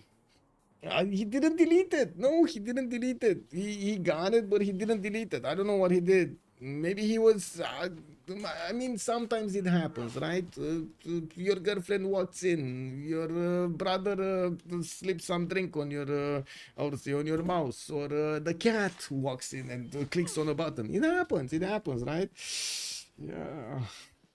Yeah, probably to say, yeah, exactly. Probably too busy saving his own settler, like Kurek is saying. What? And Sasu is over there, just climbing on the walls. Oh, what did you do? Do not take the settler. Do not take the settler. What happened with the settler? Wait. How dare you disparage Athena like that? Man. Bro. Oh, man, Athena. Yeah. A very smart cat, I do have to say. Very smart cat. No. Okay. Okay, so SQ is gonna get that going. He only has a few units deployed to the west side, gonna start to get some more horses, and I do have to say this is starting to be a very big army from Hungary. Top Save, good evening sir and welcome. Thank you so much for the raid and welcome everybody. We're watching a Division 2 game from CPL Premier Comanda going against Boomer Gaming on the Highlands map. And as you can see, we do have already Hungary fighting Russia. We were just wondering how Hungary got a settler from Russia, didn't delete it, and then Russia got it back. We were like, wow, how did this happen? We do have the war raging here with multiple archers starting to get their shots going. I would imagine crossbows are not going to be far off from being upgraded. I do see Matthias Corvinus is going to go for his mathematics and guilds while he's building up more of these commercials. He's also trying to get an entertainment complex. Was this a misclick? What do you think, guys? Was this entertainment complex a misclick? Oh my God, man. There's something happening with Paul. Thank you, sir. Thank you. Much appreciated. And also, big shout out. Thank you so much. Let me see. Shout out Top Save. There we go. Thank you so much, sir, for the raid. Much appreciated. Cats disrupt computer use. It's a fact of cat ownership that I have learned from pretty much every cat owner I have ever known. Yeah, you don't know, man. You don't know when the cats start to click buttons. They click a lot of buttons. Have you seen those posts? Oh man. Anyway, looking at Eleanor, we do have him getting his amphitheaters out, and of course getting a lot of these writers. We do see already 2 of them are waiting to get more books written, and of course more amphitheaters making slots for them. We do have also to take a look at the era score here. Wait, Philip II not getting Golden Age? We're 4 turns out. He's on 48 out of 50. Philip. Okay, Campus is coming around. He already finished a Splendid, so that's not gonna work. Mausoleum in 2 turns. Okay, maybe he can actually chop it faster. He does have a galley. I mean, he already has a boat. Getting another city here. Oh my God, he's actually not... There's a very strong possibility we might see Philip just ending up in a normal age. with also Nader Shah, 44 out of 52, 2468 cities. We do have him getting an army of libraries going, and I do see he's also getting some heavy chariots to the south to possibly go and pillage some of the tiles of Rome there. We do have him placing quite a few strong campuses here. Oh my. Okay, we do have David, 56 out of 61. What do you think, guys? Is David gonna get his golden age? He just needs 5 more points. Just needs 5 more points. I do have to point out, Cordoba did not work City Park Governor Liang. And neither did he get the food one. I don't. Yeah, this doesn't look like the food one. Like the right tree, Governor Liang. This is just Liang for an extra builder charge. Anyway, Nader Shah is also 8 points out, 44 out of 52. I do see Akuma did get over the necessary points for the golden age, and also Peter did get over the points. We do have Hungary actually choosing to go on the offense with swordsman, while I do see he's starting to build a few horses. He would do well to actually get those black armies going. We do have Hungary will next turn with mercenaries coming up in 2, while Sundok is going to discover stirrups on the left side. He's also going to start finishing up another encampment here in Guangzhou. We do have him going for intelligence agency from the capital city, while he does have universities going into his seance. He doesn't have a lot of cities though. He's only on 246 from what I do see, and usually on the Highlands map 6 cities does seem a bit small, a bit too small. We do have also Eleanor sitting on those 5 cities, but now finally he's starting to expand. We do have 2 settlers from Manchester and London. He does have the opportunity to settle on the coast to the north and also to the coast to the south. Finally, Hungary did get the city on the cliffs of Dover, so he's going to benefit from extra golden culture, not to mention the ENA score.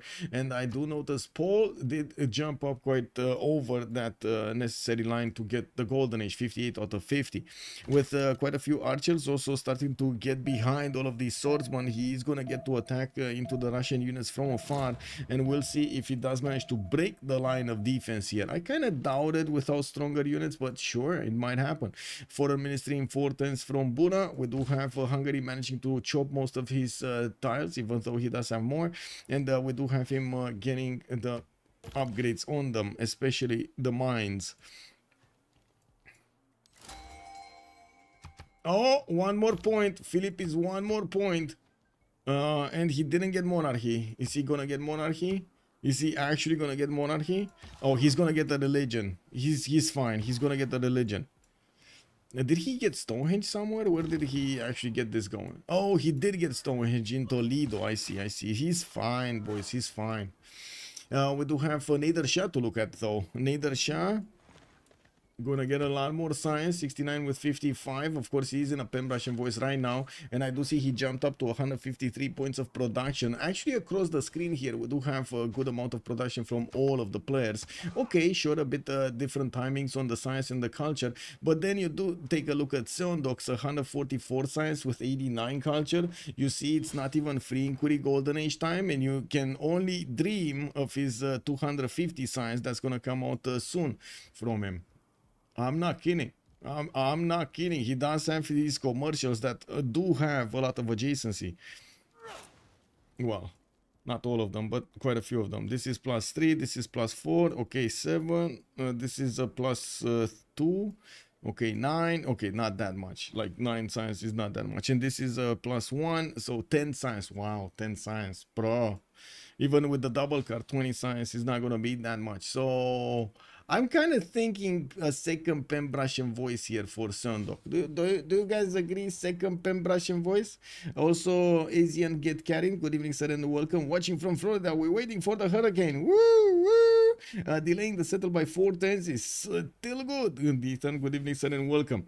Let me actually see. Do we have any like pictures from Florida? Florida Hurricane Helene live. Is there a picture here? We got some pictures, but I don't want to get the pictures from. Oh my God, you guys are gonna give me something to watch this evening with the hurricane. I actually really like to see how nature at work. Basically, I kind of feel bad for everything wrong that's happening over there, but it's good to actually, you know, document it in my mind and try to actually see what's going on there. And this technology is amazing, man. Me from Romania watching live images from something happening across the world. It's incredible. Whoa, that is incredible. Anyway, let me get this back. Besides that, I think the rest come at industrial era tech sips are the latest. We're just 110 away from getting that golden age, and I do see Spain did get it. Niedersha is 1 point off. We do have Sundog getting it, Eleanor getting it, Rome getting it, Matthias getting it, and everybody else got it except Niedersha. Niedersha needs to do something here. He does have his immortal, so he does have iron, he does have unique unit. He does have a horse. Okay. He doesn't have a boat though. That's, oh, never, yeah, he doesn't have a boat. I don't know if he has the technology, but he doesn't have a boat. Anyway, we do have him with more markets also that need to finish, and I do see he's going to get a +4 campus there from Hagmatana, a non-freshwater city. He did see some units from Korea on the battlefield, even though I'm pretty sure Korea is going to want to get a higher technology to actually push into Persia, and he will probably try to synchronize his attack with the city of Rome, the cities of Rome. We do have the Hungarian troops just making a line right in front of the Russian line, and I do see all of these archers are starting to get their promotions going. Very nice. So I'm a bit unfortunate about these forests not allowing the archers to shoot over them, but you know, it is what it is. And I'm actually quite surprised we don't see crossbows coming around anytime soon here from Paul. Matthias Corvinus is going to get a few more horses, and of course the horses getting into black armies are going to be strong. There is a possibility for him to bypass the line of defense of Russia and try to go towards Solikamsk, which is trying to get some swordsmen out to plug the chokes. And this is very important, to plug the chokes. Is the Mountie modern? Frosty Unicorn, good evening sir. It should be, but let me actually take a look. Mountie is modern, yes. Mountie is modern. And one of the latest unique buildings, the last one is the film studio, if I'm not wrong. Yeah. Never mind, it replaces the zoo, I just remembered. You're talking about what? What are you talking about?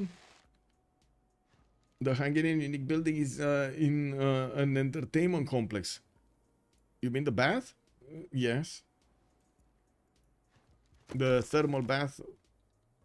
This one?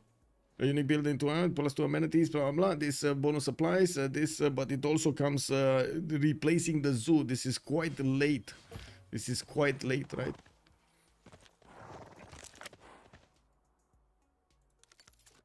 Anyway, we did jump into the new era, and by the looks of it, we do have across the board here golden ages coming up from them. Let's actually take a look at Montezuma. Monty did manage to get Machu Picchu. I do see him also getting an entertainment complex for his Tlachi, the unique building. He kept on bullying Zanzibar, but it looks like he needed to upgrade his swordsman because Zanzibar is not giving up. 27 defense strength city, not giving an inch here to Aztec. Now, we do have him also in the majority connecting his economy with Spain, while Spain just keeps on expanding, getting his settlers out. Foreign ministry coming up in 4 here from Madrid. We're also going to have a pause in 1 minute. I don't know how I forgot Canada. Well, actually I do. I thought Mounties were industrial. I see. It happens, man. It happens. There's so many details. Did you guys see and or play Ara History Untold? Because I did see a bit of gameplay from Tide Sniper yesterday, although it kind of feels like, and also from Potato and also from others, just don't get me wrong, I watched quite a few Let's Plays, but it kind of feels very slow. Doesn't it feel very slow? Even like watching the Let's Plays, it's slow. I heard something like 5 hours first era. Maybe 3 hours first era. Can you imagine? We're getting a full game in 3 hours here. And that game only gives you like the first era. Whoa. Conservation for Mounties. Yeah. Okay, we got a pause coming up soon here. I'm gonna need to synchronize with Shidinja.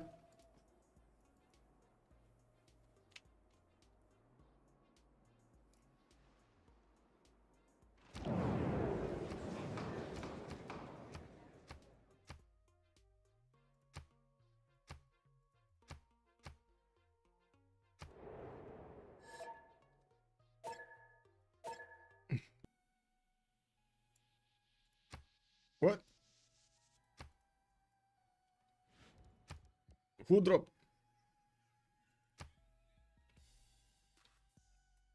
Why did we have a disconnect? Because I'm pretty sure did they GG? I don't think they GG'd, right? Did they GG? 4 crashes? I don't think they GG'd, right?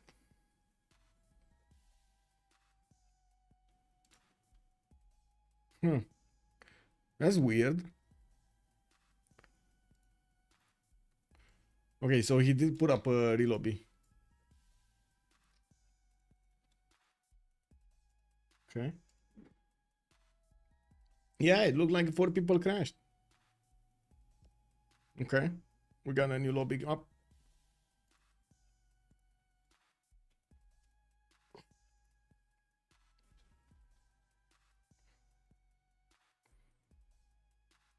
Oh, Rafifi did share the VV plush.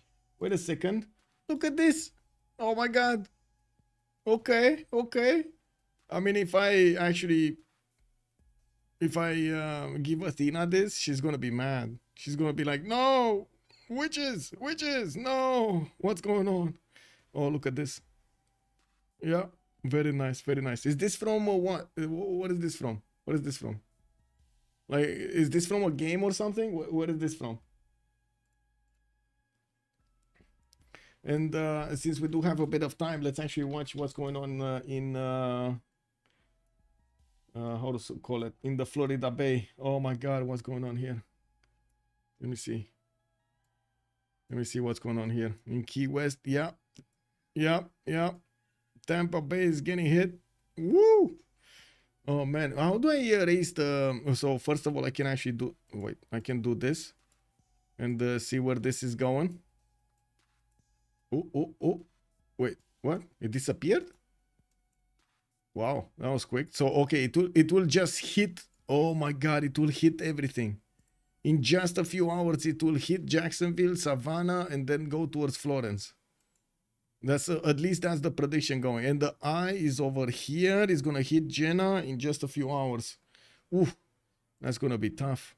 In just like 6 hours, we're gonna have the city of Jenna being hit. How do you get this one? No, this is sorry. This. Let's just look at the JFS. This is a bit higher. I see. I see. Okay, let's come back to this. Okay, we're on the wind. The clouds. There we go. We got the. Okay, that's fine. And we do have rain accumulation. It's already raining so much in the southeast of the United States. See, okay. Oh whoa! Look at that! Look at that monster! Big monster, big one. Anyway, just waiting for them to come back. You're in Tampa? I see. So you're basically where was it? Wind, right? You're basically here. It will miss you. It will glance over you. It's fine. If you would have been here in Tallahassee or Jenna, I don't know how to pronounce that, by the way. Why does it want to know my location? You don't need to know my location. What is this?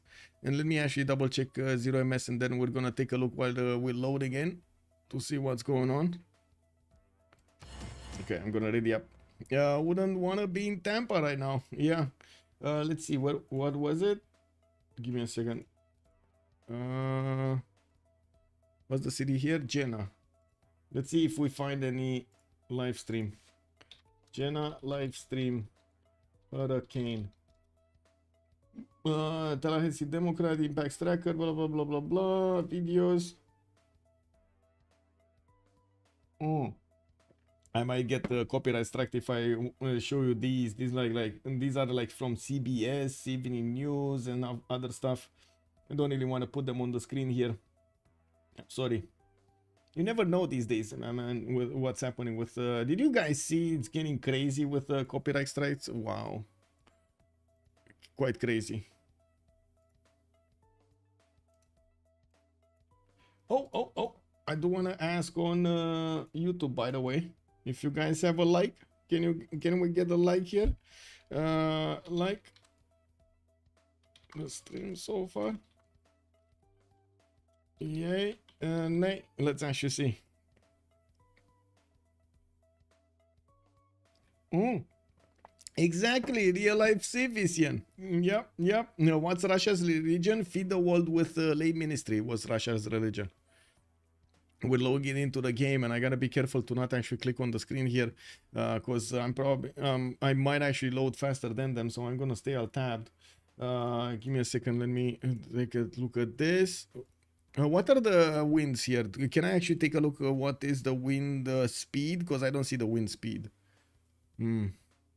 Wind. Okay, it doesn't tell me the speed. That's kind of weird. It used to tell you the speed, or at least I didn't find it. Yeah.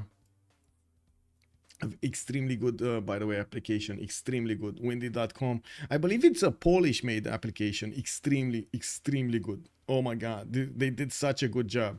It's incredible how much they did with all of these going, with with the map going and the synchronization of the satellites. Even though I gotta say it, even though there were a lot of others that were doing the weather. Oh my god, I actually You have double built loaded. great cities Kick of W, stone man. and seen Somebody early clicked on empires something. rise and fall. Soon you will stand under the Give me a towering sec. pinnacles of castles alongside your gallant knights.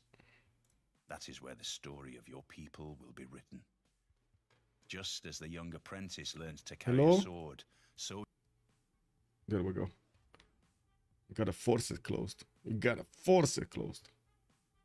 Okay.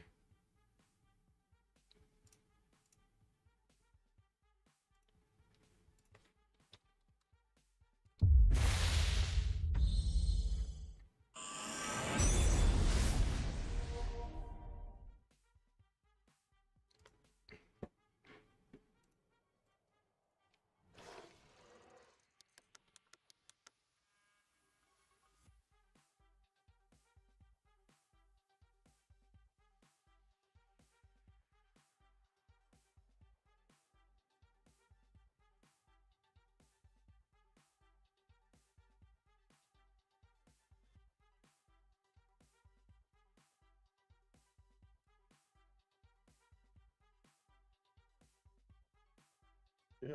Clicking buttons.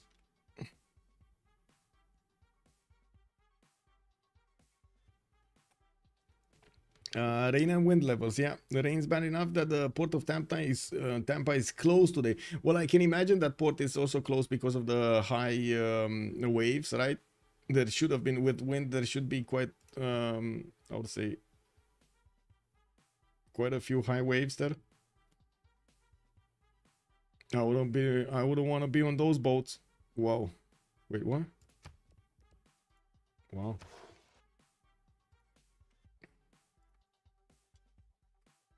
I don't know what happened there, by the way. I got in, somebody else got in, and then like half the lobby just disconnected.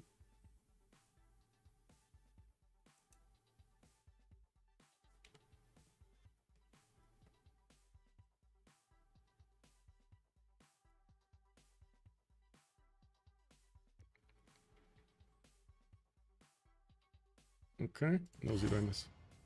Rome is missing though.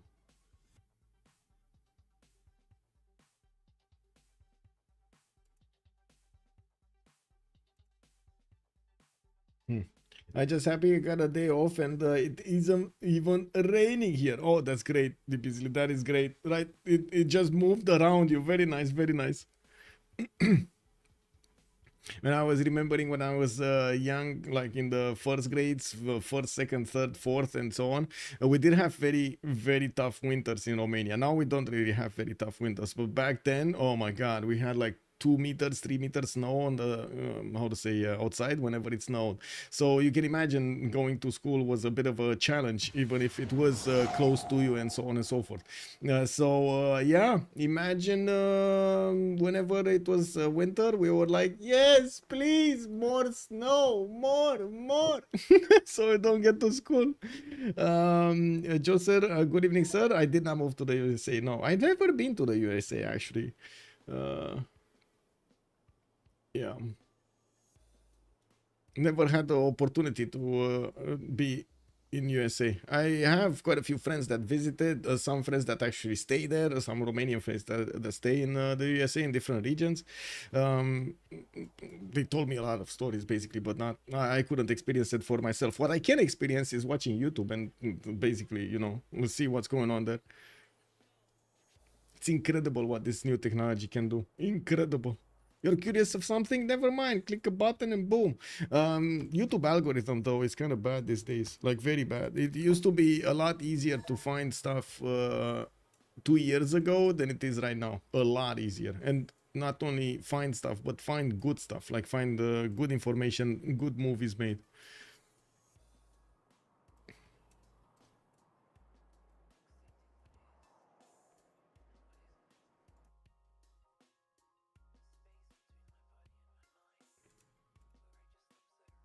Also, Mateus, but good evening, sir, and welcome. I remember those days. Yeah, I can imagine. I can imagine. Yeah, yeah. Good evening, sir, and welcome. Okay, we got a team plus. Looks like Alex needs to join back in. He's in. Okay, he's in.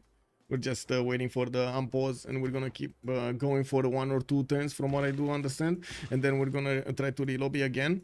Looks like the Hungarian troops are also not moving. They didn't get their upgrades, and yes, there is a city that he can place and upgrade everything if he gets a settler out. I do see he keeps on building up horses, and we might actually see Hungary go on the offense here with them after he upgrades them into black armies. Looks like they do also need to pick up, wait a second, this is 110 before the Congress, right? So they're going to need to do the same moves here. And talking about the Russia religion that Camogelo asks us, so by the way, good evening, sir. I do want to say that the Feed the World with lay ministry are going to be his first 2 beliefs. He did also finish Mahabodhi Temple and finished it with, finished the religion with Defender of the Faith and got Watts for extra science and faith. Russia is on only 40 science and 63 culture, while we do have Matthias Corvinus already 76 and 65 with a lot more gold per turn, but a much less production on his empire. Grandmaster Chapel is also going to finish in St. Petersburg in 3 turns, and you do see he's building up his watt count here. He's only on 116 faith a turn. I wouldn't really say this is an incredible amount of faith, and I'm actually quite a bit surprised we don't see him benefiting from more faith from the city-states. He might have not seen all of them. Anyway, now we do have Paul jumping up to 111 science with 3 inquiry golden age. Trajan is 114 science with 73 culture. Lobster is going to be 89 with 122 on a 3 inquiry golden age. And I do see Forking Knight did choose to go for the second Pembrasian voice. 167 science and 91 culture on Korea. This is a very good result with knights coming around from him, with also one of these industrial zones. That's going to be a +4 here next to Gangju. I do notice he's going to get the opportunity to roll a few projects and get Isodor of Miletus, just as Rome and Aztec will have that honor. In the scientist screen, I do notice Hypatia has been picked up by Korea, so he's getting on all of his libraries +1 science, and also he's going to get a free library in one of his cities. Also, let me actually take a quick peek over here. I did do this. Okay. Getting universities also in his other cities is going to allow him to get more science and quickly. We do have cities from Rome coming up close, and I'm pretty sure Korea would need to settle a coastal here for Rome to trade with him. We do have industrial zone logistics already starting to work in Rome's capital city, so he's trying to get Isodor of Miletus maybe for another wonder. We'll see what does he want. Some of these heavy chariots are also coming out from the Roman cities in the north, so he can upgrade them into knights. The same thing I can say from Persia in the north, that is also working on a Camon training project. Maybe he can actually get to recruit one of those. He has more Camons being placed in the northern cities, and I do notice +5 campus is getting built in the city of Gordian next turn. Also, Hungary, 5 traders going towards England. You can imagine the gold is just insane. 175 gold a turn for Matthias, with Lobster also on 192. This is going to be tougher and tougher for Russia to actually defend himself even with Defender, if he's not managing to acquire the science, and Matthias Corvinus just gonna accumulate more and more on his side, he's gonna manage to outperform here Peter in the long term. We do need to see Russia try to get somehow a lot more science. He's building it. He's on the job here, getting more campuses, getting his watts going, trying to also get his GMC, and of course this time around he did go for a Penbrush and Voice to get the culture on his cities. Okay, did anybody choose Caguana? Yes, we do have Alex choosing Caguana. Singapore is Lobster. I do see Johannesburg is also David Lich. Volin on Forking Knight. Forking Knight on Volin actually. Cahokia. Simple Mouse on Cahokia. Alex is also on Zanzibar. Zanzibar. None of these, except the La Venta, none of these religious city-states have been actually chosen there. That's a bit unfortunate. Now, where are the settlers of England going? So, to the south. One in between Miskolc and Manchester. This one, I don't know where he's going. Looks like he's going to be a non-freshwater city that he can aqueduct to the mountains. Not going far ahead as the stone settle. And he did not actually send the cities towards the northwest. Does not want to actually get into a fist fight with Persia on his west side. Okay, we do have the campus in Tenochtitlan also coming around. That's going to be a +4 from the capital city. He did manage to build a +4 theater square next to that Machu Picchu and the Gavron Plaza. While I do notice Aztec Akuma is still fighting against Zanzibar. Can you imagine? It took probably like 30 turns for him to fight Zanzibar, and he probably did get like 2 or 3 builders from it, don't get me wrong, but oh my god, he invested so much into this. So much time and production and brain power over there. Moves, just moves. Rome, what is he doing? Okay, okay, we did see this. Nader Shah, markets coming around finally from his capital city. He's gonna get the campuses out and building up quite a few knights. Korea also getting his knights going. Okay, more of these libraries and of course a new wave of builders. Just going to need a few minutes here for them to actually choose stuff. We do have Spain. Oh, there we go. There we go. Oh, +5 Congress. Oh, oh. Okay.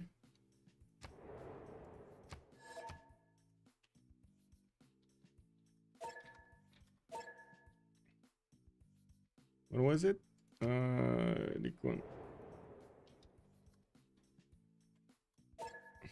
Okay, there we go.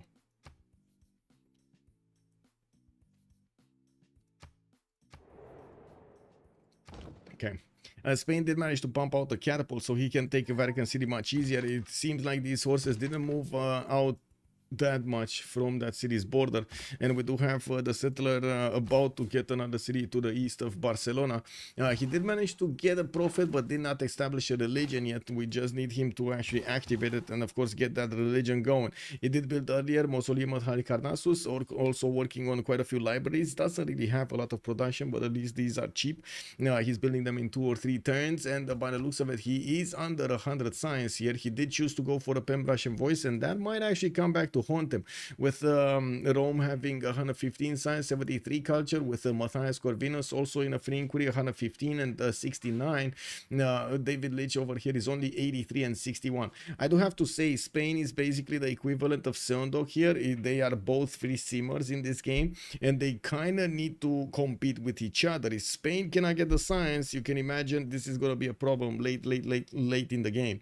They're also not that far away from each other, so we might actually see tanks from Korea just moving through this territory to get to Spain. We also need to see how Rome is going to try to get the war going against Persia. Looks like in the yield stamp we do have Persia on 98 science. Rome is not that far away, 115. So the difference in science is not going to give that much of an advantage here for Rome. Well, at least not now. We're going to see when. Waiting for Korean tanks in Spain plus Aztec are, yeah, exactly. The Korean tanks might actually just come and plow through everything. And look at that production, 208 points of production on Korea, while nobody's coming even close to that. We do have Rome on 180, and that's about it. From the other team, it's only Nader Shah on 160. Russia is 146, but I mean, his GMC is still 3 turns away, and he doesn't have a monumentality anyway, so that faith per turn is not actually getting to be used yet. Vroom. Yeah, there we go. And Sasu knows. I think you forgot a V, right? And Sasu, you kind of forgot a V there. Yep, yep. Vroom, vroom. Oh, by the way, I did build in Satisfactory. I did manage to get to build that how to say that factory with roads. It's prepared for cars everywhere. Okay, okay. Looks like the session is going and we don't have these things. Wow, this is incredible. We actually don't have these things. Okay, very nice, very nice. Let's see what's happening here. Do we have the we still don't have the upgrade button for Matthias Corvinus. He's going for military engineering, and I do see he's getting more promotions on these archers. These are levied archers, by the way. Well, some of them are levied. We do still see horses coming around here from Hungary, just building up his unit count, while Russia is still waiting for his GMC. I do have to point out Russia is also about to hit his castles next turn, while I do not see Paul going for it at the moment. Foreign Ministry also coming around next turn. That's going to give a few more points of attack damage to these levied swordsmen to attack into the Russian units. But these 60 strength units on the defense from Russia do seem to have it in the bag here as a defense. We do also need to see if Hungary is going to manage to get that extra city and place it right in the face of Russia to upgrade all of his army. While I do notice Matthias Corvinus is going to choose to go machinery next, we do need to take a look what happened here. +5 for light cav, so definitely black armies are going to get an upgrade. Merchant Republic getting wildcard policy slot, okay, and Peter is going to get the 2 diplo points. He did already manage to get Mahabodhi Temple, so that adds a few more points on his side, 2 more points. He is on 6 out of 20 at the moment, and did manage to actually take out one of the units of Hungary. He traded it for another, for a swordsman. Yeah, he traded it for a horse. Sorry. Ooh, okay. I mean, maybe get some stronger units in there. Anyway, these archers are quite defenseless at the moment. If they do not have a swordsman in front of them, they are very, very, very weak. We do need to see if these units are actually gonna stand the test of time on the offense here. With trebuchets also coming around from Esztergom, I would imagine they're gonna take their time, but they're gonna arrive in Eger and keep on going towards Russia here soon. Now, with so much gold in the bank also, I would imagine it's not gonna be a problem to upgrade anything they want. In the World Congress, light calves, yeah, Merchant Republic, okay, I did see that. Aztec did manage to get a battery ram from Chempoala, okay, next turn. I do see amphitheaters coming out from his other cities. Foreign Ministry getting built for the second specializing building of choice. The libraries in Spain are gonna finish and give him that extra science. He's finally getting very close to over 100 science, but man, not even touching fucking nice 187. We do have Lobster also on 100 science with 133 culture in a free inquiry golden age, getting his spy out and working on more theater squares. I do notice, oh, look at this, look at what's going on. We do have England to the west of Akuma, right? Akuma has been fighting in the dirt with Zanzibar for the longest time in the game, and by the looks of it, England is going to manage to get 2, 4, 6, 7 of these horses be upgraded into coursers quite quickly, because you already got castles. Oh, look at this, 8 and 9 that could come out from this. And even if Aztec does have his own men at arms to go against Zanzibar here with a +6 luxury attack bonus, there are no units in Chapultepec. No units. He could just go, take that city, keep going towards Tenochtitlan, and all of these units will still be deployed to Zanzibar. Look how much time these guys actually take to reposition to defend Tenochtitlan. Isodor of Miletus has been also moved to Tlacopan, recruited by Aztec here. Quite surprising that we didn't see actually Rome managing to get the projects going for this. We also have Rome deploying a few units towards the north of Arretium, which are waiting for their upgrades. The Persian Knights have also arrived to the south of Mashhad.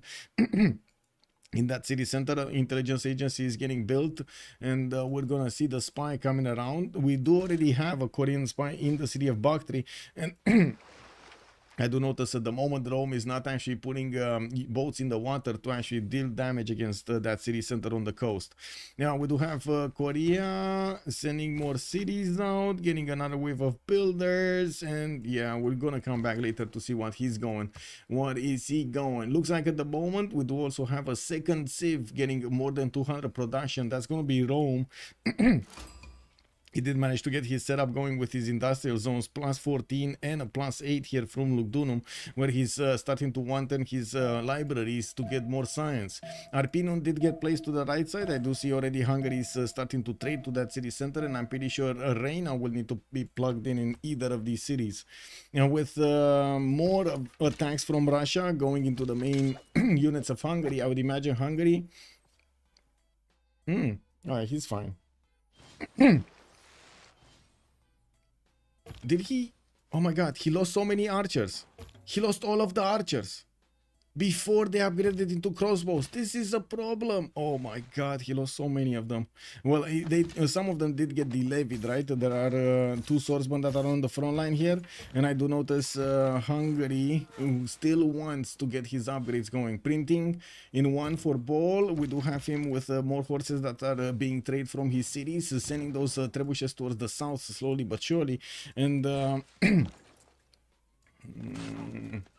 needs his castles. He just lost another unit. Wow. Just take out the horse. There we go. Okay, he's traded 1 for 1. Okay. I cannot believe Matthias Corvinus didn't get his black armies. I really want to ask him right now. Like right now, I want to ask him what did happen? How did he not get that going? Anyway, now let's actually take a look at what's happening here, because the units of England are already going towards their opponents. They're unspotted right now. If you take a look at the vision of Nader Shah, or Aztec I should say, now these English coursers are actually in the fog of war. They did not get out there to actually be spotted. Aztec does have a builder that is going to, actually 2 builders that are going to be on the edge of this fog of war. And I do notice Aztec did not ever send a unit to see how the land looks like here. He does not know how he needs to handle this. Okay, that's a bit of a problem. Also, Russia have not enough horses. Yeah, well, at the moment, he did manage to get his GMC in St. Petersburg, so I'm pretty sure he's going to try to buy some. While Matthias Corvinus has been putting off getting his black armies. He used as much as he could the city of La Venta to give him an army to defend himself, but now it's probably not enough anymore. Now, we do need to see him... get his extra units. And oh my god, did he just buy a horse? I'm pretty sure he bought a horse, because that wasn't there when I watched and it popped out. Can St. George save Aztec? Lucan is saying. I don't think he got St. George. Did he manage to get St. George? Wait, yeah, the next one is there, but it's Rome that's gonna be on the first dibs. And I do notice the English Corsair is going to get into the builder line. We do have Aztec with 2 very weak men-at-arms that are also going to get damaged. We might actually see Lobster managing to pillage so many tiles here. Oh, that's just, wow. Get the builder. That's a 1-tier builder. There we go. He got the builder. He got the builder. And look at the Corsair. They're so much tougher than the... Wait, did Akuma just move south? Did he just move south to Zanzibar while he's getting attacked from the north? Whoa. Okay, I mean, that's a problem. He should at least send a unit to see what's going on in Chapultepec. When he's gonna see that city is undefended, I mean, that's first dibs, right? He can even attack it once right now with one of his Corsairs. There are 2, 4, 6, 7 more Corsairs coming in, while, as you can see, England did manage to put 2 of them into the city of Chempoala's borders. We do need to see if the last second of the turn he's actually going to move for Chapultepec or keep going for Chempoala. He could, especially with the weak men-at-arms that are over here, that could be damaged very easily by these Corsairs and taken out entirely. He could try to take out Chempoala before the city in the north. Now, we do have some Corsairs soldiers also getting trained here in Aztec cities, but only one is going to come out in 2 turns. That is insane. That is insanely slow. I mean, you know, we do have our museums also starting to come around from England, getting more theater squares, while he put all of his traders in the water. Lobster is 136 science and 124 culture. Definitely a little bit higher than Akuma. And finally, Montezuma did manage to get over his 200 science mark on 205, while Russia is on 150. Let's actually see. Do we have anything happening here? No. Finally, Matthias Corvinus is going to get his castles next turn. He does have 2, 4, 6, 8 units. 9 units, maybe 10, 11 units that he could upgrade from into Black Armies, and we'll see if he does manage with those to actually break the defenses of Russia. Russia is also going to get his upgrades going. It's a bit of a problem with gold that he's going to need from his allies, although it shouldn't be that tough. I also want to say La Venta does not have Amani anymore. It does seem like Hungary is going to need to trade with another city. Oh, he went externals. He went externals entirely. He doesn't care about La Venta anymore. That's what's happening. Now, where is his Amani, though? I don't see Amani anywhere. Did he put it in a city? No. He must be getting another city from somewhere. Let me see. Paul... What is Alex? Zanzibar? Zanzi? No, he didn't place it in Zanzi. And by the looks of it, England did not manage to, how to say, take out the city of Chapultepec. We did have Aztec builder managing to get the walls fast enough, and by the looks of it, England is just pillaging as much as he can and getting the gold for his teammates while he's slowing down Aztec from doing much. We do have also Zanzibar getting crossbows. Wow. Okay, I mean, that's a dead crossbow, but still, Aztec is trying to take out Zanzibar. I don't know if I've ever seen this happen before. As in, I don't think I've ever seen somebody seeing that he's getting attacked, but being so focused on getting the city state that he has been fighting for like 40 turns in the game that he's totally ignoring he's getting attacked. You know what I mean? You know what I mean? Player losing to CS again. I mean, it's Zanzibar, bro. Zanzibar, bro. You know the muscles, bro. Yeah. Commander has a little goal problem compared to the Boomer. Retreating into a long time enemy. Oh, yeah. Well, what can I say? I don't think they have that much of a gold problem, to be honest. It's definitely a lot more gold than Boomer Gaming, but on Commander, they have 150, 90, 23. They should have enough for what they need. Zanzibar is MVP of the game, yeah.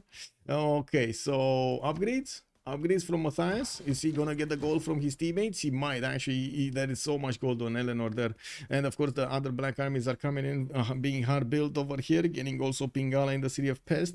And I do see a Persian scout is well, just trying to see what's going on. We do have also Simple Mouse starting to actually go on the offense. He did send some knights without a general to actually poke Rome here, and of course Rome was ready for this. He did get his own knights on the battlefield. On the west side, we don't have actually Korea coming in with units. We might actually see some calves because in 3 turns he does have military science coming around, while I do notice he does have some Corsair starting to pre-build. He did get knights in Dago also because Persia is pushing in from the south with the levied city of Cahokia. Okay, this should be fine actually. I don't think anything bad is gonna happen because Rome has enough units to just put them in a line and defend all of his borders. Like, this one needs to get here, this one needs to get here, or whatever it is. Get them in a different line. It's fine. As long as they're in a line and they're plugging all of the chokes, it's fine. Okay, here. We still don't have actually Hungary upgrading his units. That's a big question mark. Big question mark. Anyway, looks like Chempola is also trying to get the walls in 2 turns. I do have to say, with the walls getting built in Chapultepec now, it does seem like the English troops are only going to have a single target, and that's going to be Chempola. I'm pretty sure there are units here that would do damage against that city center, and since the city is getting the ancient walls are getting built in 2 turns, the city of Chempola should actually die next turn. There are there should be enough units here to actually do the damage. This one is 0. This one can attack. This one can attack this turn and do quite the significant damage against that city center. This one is just, you know, hanging around there and waiting to pillage the mines, also disrupt the supply line, while this Corsair just wants to get next to, like, close up and personal, so he can triple shoot it next turn, triple hit it next turn. Zanzibar lost the walls. Okay, is this city gonna go down? Oh my god, this city is gonna survive. Guys, Zanzibar is winning. Zanzibar is winning. It's a well-known tactic of accepting inevitable death for the mental victory. It's not a good tactic, but it's common. Yeah, you know, it is what it is, man.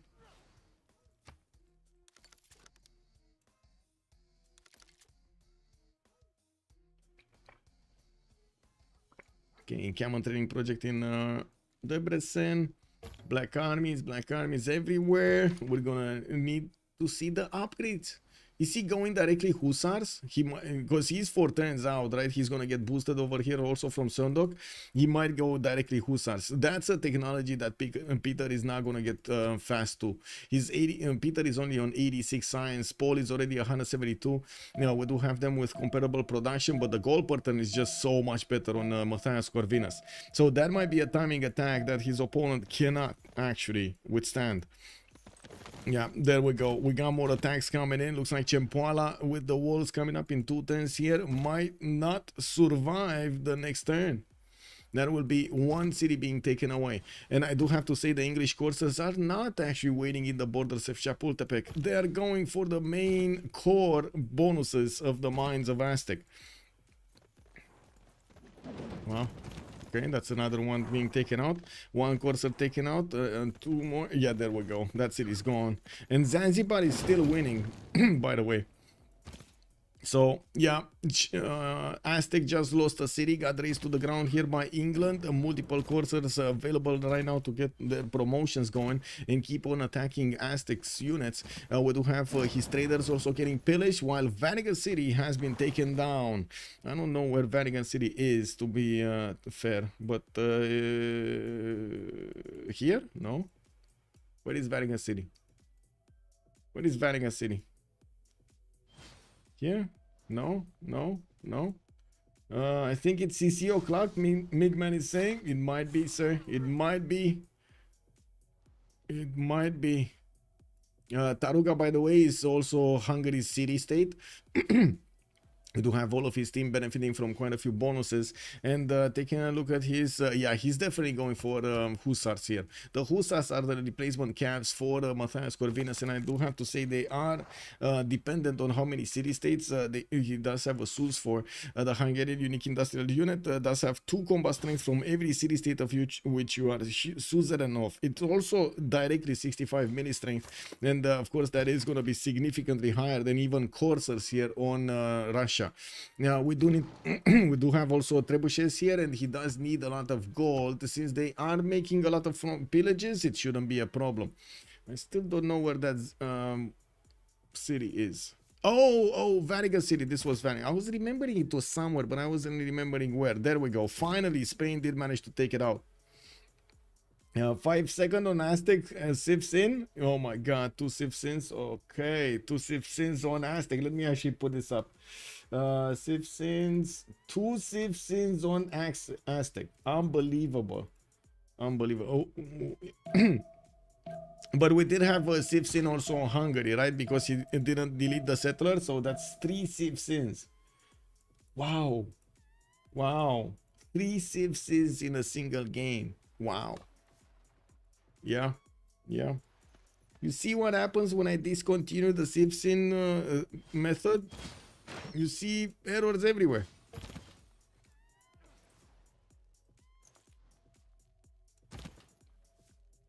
Yeah, enough strength from these English troops to actually do the damage against Aztec, while England does have the pillages going around here. It looks like traders are also going to be open. We do have England just needing to actually get his moves going, and there we go. He just took out one of the coursers and sacrificed another one.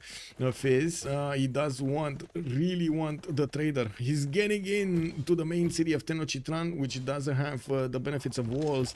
We do have some pikemen coming around here from Azcapotzalco and from Tlacopan. They're gonna need a bit of time to actually get into position. In the meantime, these coursers are just gonna do whatever they want to the tiles of Tenochtitlan and Azcapotzalco. Looking here, we do have Forking Knight managing to boost Paul to his units. We already have the button for the Hussars. It's just a matter of time until Paul is gonna get his half coast card in. He's trying to get his spies out, and of course he should have vision over the Russian cities, or at least one. Yeah, he does have Yaroslav. It's fine. And so he does have some intel on opponent's movements. I don't see a spy from Russia in his cities, so it's not getting countered here. And the +3 intel is only going to be on the horses of Hungary. And we do have more units coming around. He might actually want to try to get as quickly as possible to nationalism. Since he is on 86 culture, he should have a good timing for nationalism. How many units does he have? 1, 2, 3, 4, 5, 6, 7, 8, 9, 10, 11, 12. Okay. 13, 14. So he should actually have 7 cores after he's gonna get everything going. Not bad. And you do see the black armies are 67 strength against the horses 58 here, and that's a defending horse. Yeah, there we go. And let's see the damage here. 78 against 58 of Russia. And I do have to point out the goal pattern is gonna be extremely bad here. On Commander, we do have 160, 53, 72. They do have enough in the bank, but the problem is where units to upgrade. Do we have a general for? I don't see a general for them.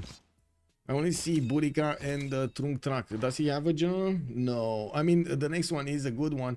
It's just a matter of getting the projects out, and I do see right now he's trying to get the projects in Debrecen. He's also getting pressured kick. I wouldn't really say pressures, but this is a Persian scout here next to his city of Debrecen, which did just pillage a mine, and that's it. We got a GG coming out here from the boys.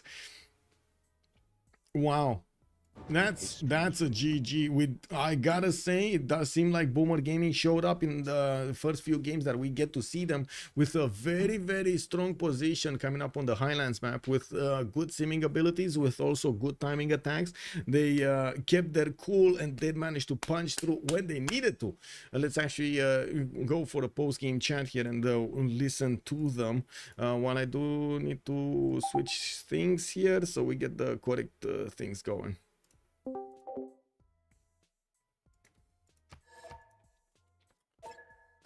There we go. Aztec instant disconnect. I can imagine. Yeah. GG, well played. GG, Michael. GG. Well, GG's. I gotta say, man, Paul, over there, you're fighting in the dirt with Russia for the whole game. Dude. Yeah, and still 200 signs. Yeah. I mean, guess Levit armies will do that to you, right? Yeah, they do. I mean, also Proppy here with the Corsa play. That was way too much value that we got out of that. Oh my god, yes. It was so much gold. We could upgrade everything. It was so good. Yeah, I couldn't believe when Aztec still tried to go and attack Zanzibar and just lost his units attacking Zanzibar while he's lost his city as well. I can't believe also I got Zanzibar so long for free with 3 envoys. Yeah. It's like you're going for one city, but you're actually losing one. That kind of sucks. Yeah. And also in GG, incredible science on Korea. Yeah, because yeah. I made my 7th Korea. I hate Highlands. Really hate Highlands. Yeah, I was also not happy about it, but I guess we were lucky that we got easy naval trades here. Yeah, we got a very good map. The amount of stuff that I get from those trades, it was insane. so much gold, yeah. I mean, we only had naval traders, Roman, Yeah, Romani. Turn But 50, the naval we had traders were what, so strong. like probably on 200, me on 150 or whatever. That was quite And nice. also our carry Sif on front next to Buddha. No. Why did No. you guys not remap? We didn't see loyalty on turn 10, but on turn 11 we saw -20.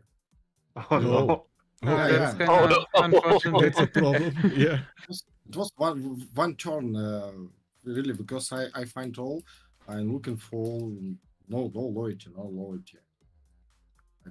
Of course, okay, I'm behind Rome. It's fine, okay, and we hope that Russia on free sim, but it's unlucky.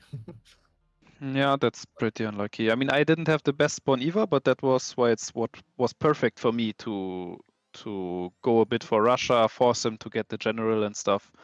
I think it was a good play to try to be active and kill Laventa early, but yeah. Yeah, maybe one turn more and kill it. But Yeah, maybe. yeah. Although Laventa was Giga Chat defense. Holy shit, it made so much units. They built Spearman. We saw it. Yeah, Spearman and like 6 archers or something, right? Yeah. Like, Yeah, what most the- valuable player. Mm. What was the career's game plan? Because I understood when you tried to boost your teammates. Yeah, I in a just sense- wanted to go to tanks and then to either Spain or, but most likely Persia. That was what we discussed. I just boosted the bottom tree. Just now boosted Milliscience for the Hussars. Yeah, I And think we get there have pretty myself, quickly, alright? so I don't like- get griefed by these cursors from Persia, and then I just go bottom tree to tanks, and yeah. Yeah, I just thought that because- you was because going straight I will to have- Hellas. Yes, I think I have tank wars. By the time you probably only have singletons, and then Persia is, I think, in deep trouble. And I think Yeah. same goes for Russia, right? Like if he survives the Hussars, then it's just a tank timing. Although I don't think he can survive the Hussars, right? We also have some troubles with strategics on the start, because Mm-hmm. I have only one horse and Yeah. Russia also, and we can do something because all horses coming to Russia to build it, and that means I can't something do, because firstly when I saw Rome, I'm thinking about maybe I need to go war on Highlands, but I mean, it's really- until you get here through, like I can just put some legions up there with that. And Oh, guys, I and don't know, that's like the downside of high. I walked like 4 turns to get here. I just upgraded some chariots, and it's kind of over there.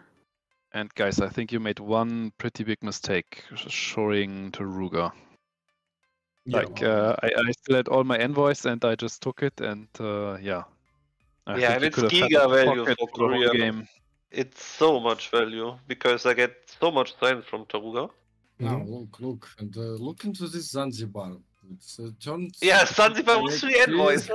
Yeah, by the way, why do you let me have it for free envoys the entire time? Like, Yes. I just hope to Zeus it, like for early Diplo favor. That has see. also some value for me, but I mean, said it one- 10 turn ago, guys. Why Zanzibar still live? It's amazing. It's amazing, comrades. Like yeah. after that, when we saw many horses, and I can't understand how he can can't expect, because he really close to England. I mean, Aztec and England. Mm. He didn't see. He didn't see nothing. Alright, By the way, GG, was Aztec trying even for Colosseum, or? GG, well played. Oh, I thinking about but I just thought maybe, you know, I have like 2 wheat shops I can chop up to population Yeah. and cap. when I saw your arena, after that I stopped it.